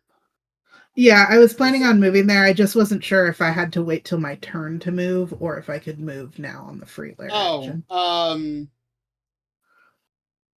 I don't care. Just move now. Okay. Yeah. All right. All right. I can't move the aura with me, but that is where I was planning on moving anyway. All right. Okay. So that happens. It is now this shadow's turn. It is going to select the tool so that it can move. And it is going to move here and it is going to reach out and try to touch. It will fail miserably. Kira, it is your turn. Okay. So does it have to roll wisdom again? Because you said Yes, it Or- would roll another wisdom save. And it is very much not enjoying being in here. Sorry, I need to. There we go. So Get back. go ahead and roll that damage again. it's 21 radiant this time. Where'd my bubble go? No. What the Sam hell is that? Okay. I just wanted to see where I needed to actually place something. Since It's I'm so assuming... big. Yeah, it is really big. It's 20-foot radius. Wow. Are we casting Fireball? Are you fireball? No. We're casting Gravity Sinkhole, so I'm gonna need con saves from those two. Yeah, fuck those guys. Okay. And what happens? If they fail, they take 5d10 force damage, and they're pulled in a straight line toward the center of the sphere.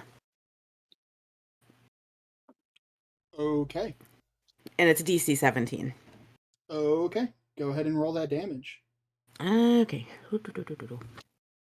We'll be right back. Very quickly. Oh God. 1, 2, 3. 4 and 2 is 6. 16, 21, and 9, 30 force damage. Okay.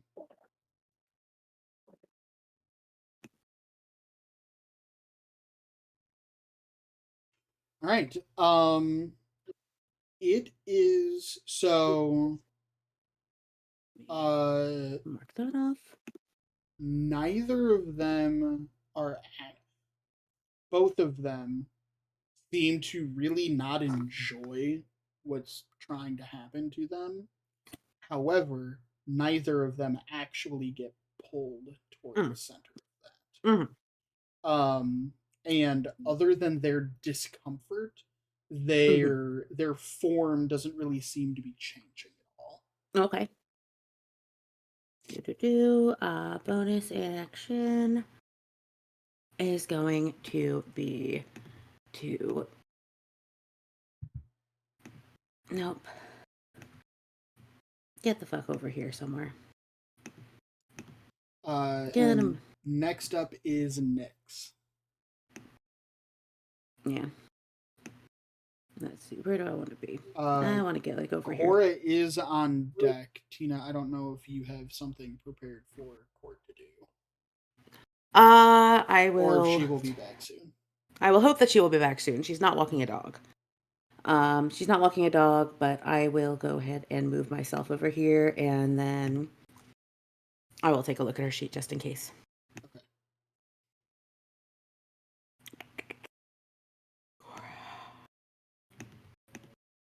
Is it my turn? Or yeah, Nyx, it is your turn. Sorry. okay.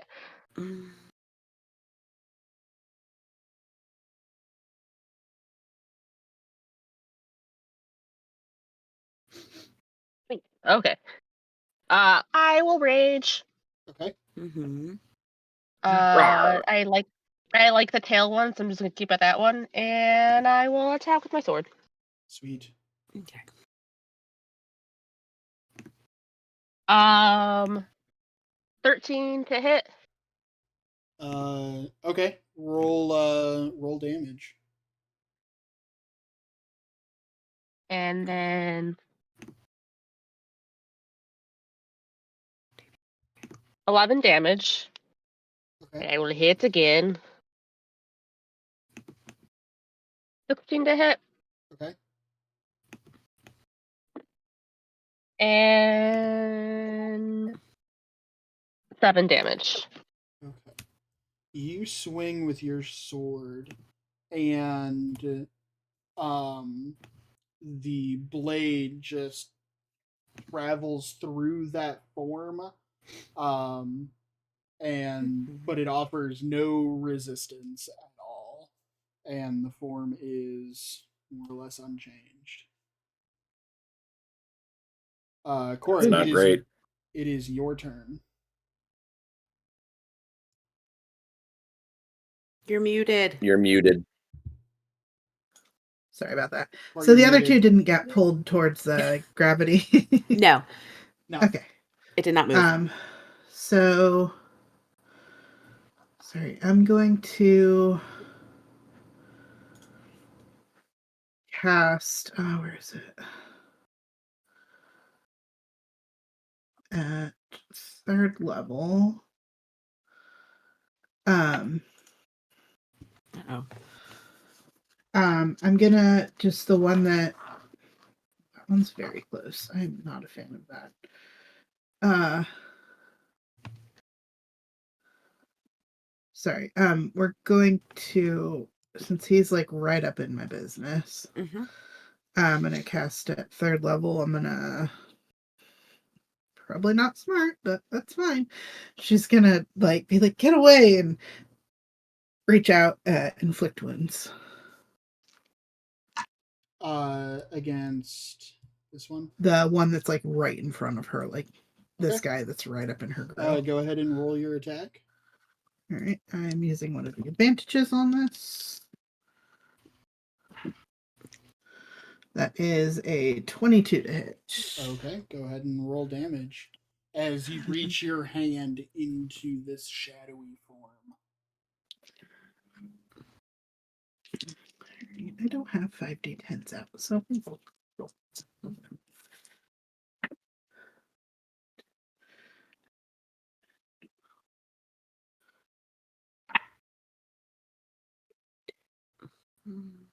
24 necrotic damage.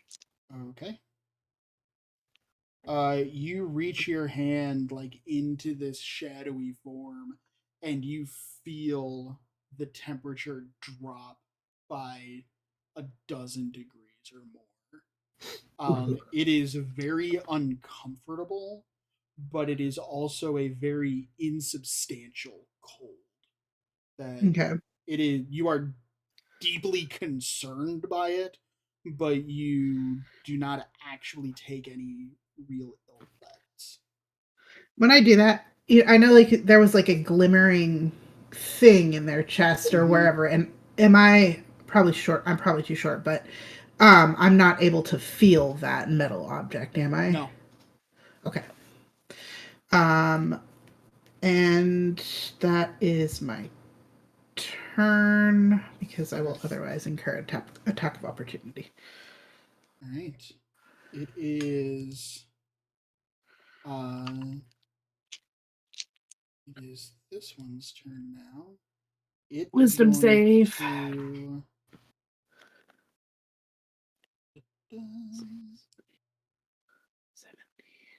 It is going to make a wisdom save. Do I get an attack of opportunity? You can make an attack of opportunity, as can Nyx.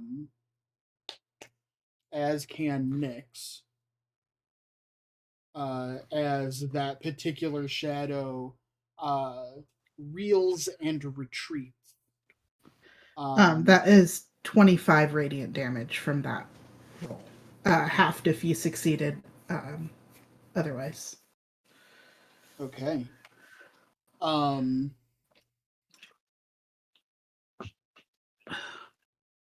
So I just realized I don't have a melee weapon out, so it's kind of irrelevant. I mean, you could still try and swing at him. Ash, are you going to try an attack of opportunity? Yeah, I rolled an 11 Okay. to hit. It moves out of the way just too fast for you. But this particular shadow reels and retreats into the space where the third shadow is, and the two of them begin to coalesce into something a bit more substantial. All right. Like a bigger shadow, or they're looking more like meaty? More meaty. Okay. Someone might be able to actually hit. More meaty, a little bit more solid looking. Like I could. Okay. And a little bit, and features a little bit more defined. That seems unnecessary. And it moves forward again and reaches out to try and touch Ruxler. And that is a 23 to hit. That will definitely hit. All right. Ruxler, you take a total of 10 necrotic damage. Do I need to roll again, Dustin, or is the 25 since it's the same turn? It's the same turn. Okay. Ruxler, you take 10 necrotic damage, and as this hand tendril thing reaches towards you, it enters your mind. Your intelligence score is reduced by 2. That's not great. All right. And that is its turn. Back up to the top with Rux. As I get my momentary duh. All right. There we go. Boop. All right. Oh my God. Hang on. I just screwed my. Not ignore what I just rolled. That didn't make any sense. I gave myself because I was trying to fix my thing so my skills would do. There we go. Now it's correct. Yeah. Well then, this wonderful gentle creature is too close to me to do what I want to do. So we're gonna give him. Yes. I may have forgotten math, but I have not forgotten how to Thunderball's Psychic Lance. Yeah. Intelligence saving throw of 15, please. No. That is. You said he failed? Failed.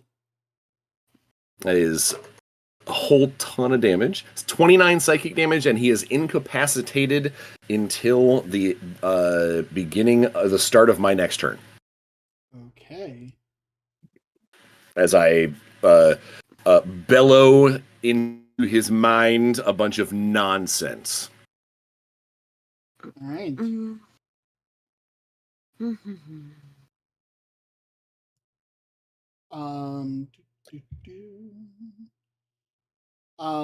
I will. All right. So now it is initiative count 20.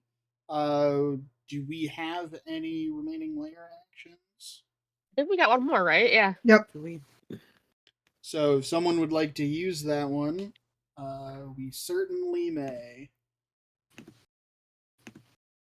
Anyone have something specific? Does anyone have some before this one joins up with Schmeckle Pants? Do we have something that hits? Have a spell that can hit that one critter really hard? I mean, we have.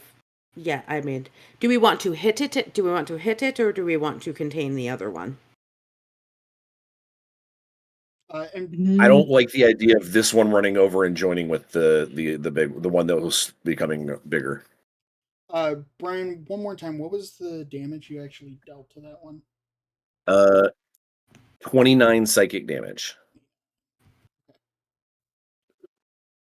Yeah, I'd say something that can hit it.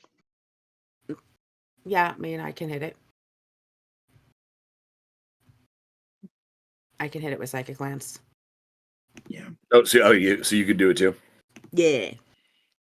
Yeah. Yeah. Because why the I fuck have not? blight or inflict wounds at 5th level, vampiric touch or guiding bolt. I think psychic lance is probably better. Yeah, I can Psychic Lance it. Or if we need it And if it even more. fails, it'll incap it for a Yeah. round. Yeah. So Yeah. All right, make a decision, guys. yeah, Psychic Lance, I'll Yeah, throw do it. that. All right. DC 17 int save. Okay. Go ahead and roll your damage. All right. Woohoo! 5, 9, 11. That's Oh, it's 17, incapacitated. 19, 21. Psychic. Okay. Wait, no. 76. 23 psychic. Excellent. Mm-hmm. All right. It is now that last shadow's turn. This last shadow is so you do that, Mm. and that lance passes straight through. Mm.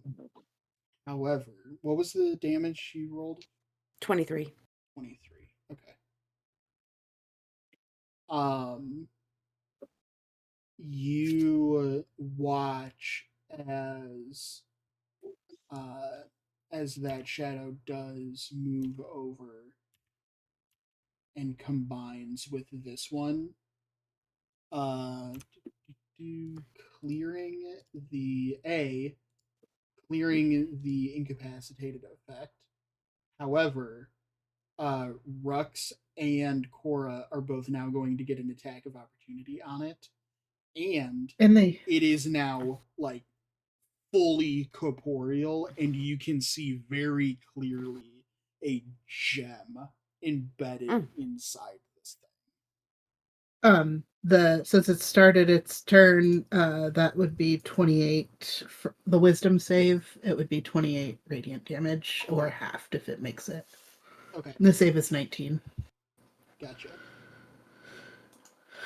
I'll take a swing. It's the worst thing that happens.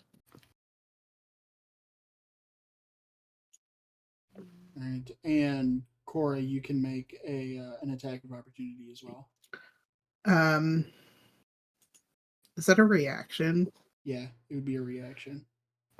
I well, I rolled, so I'll do it. But I was trying to figure out if I was going to do it and hit the button. So I didn't hit. It was a 9.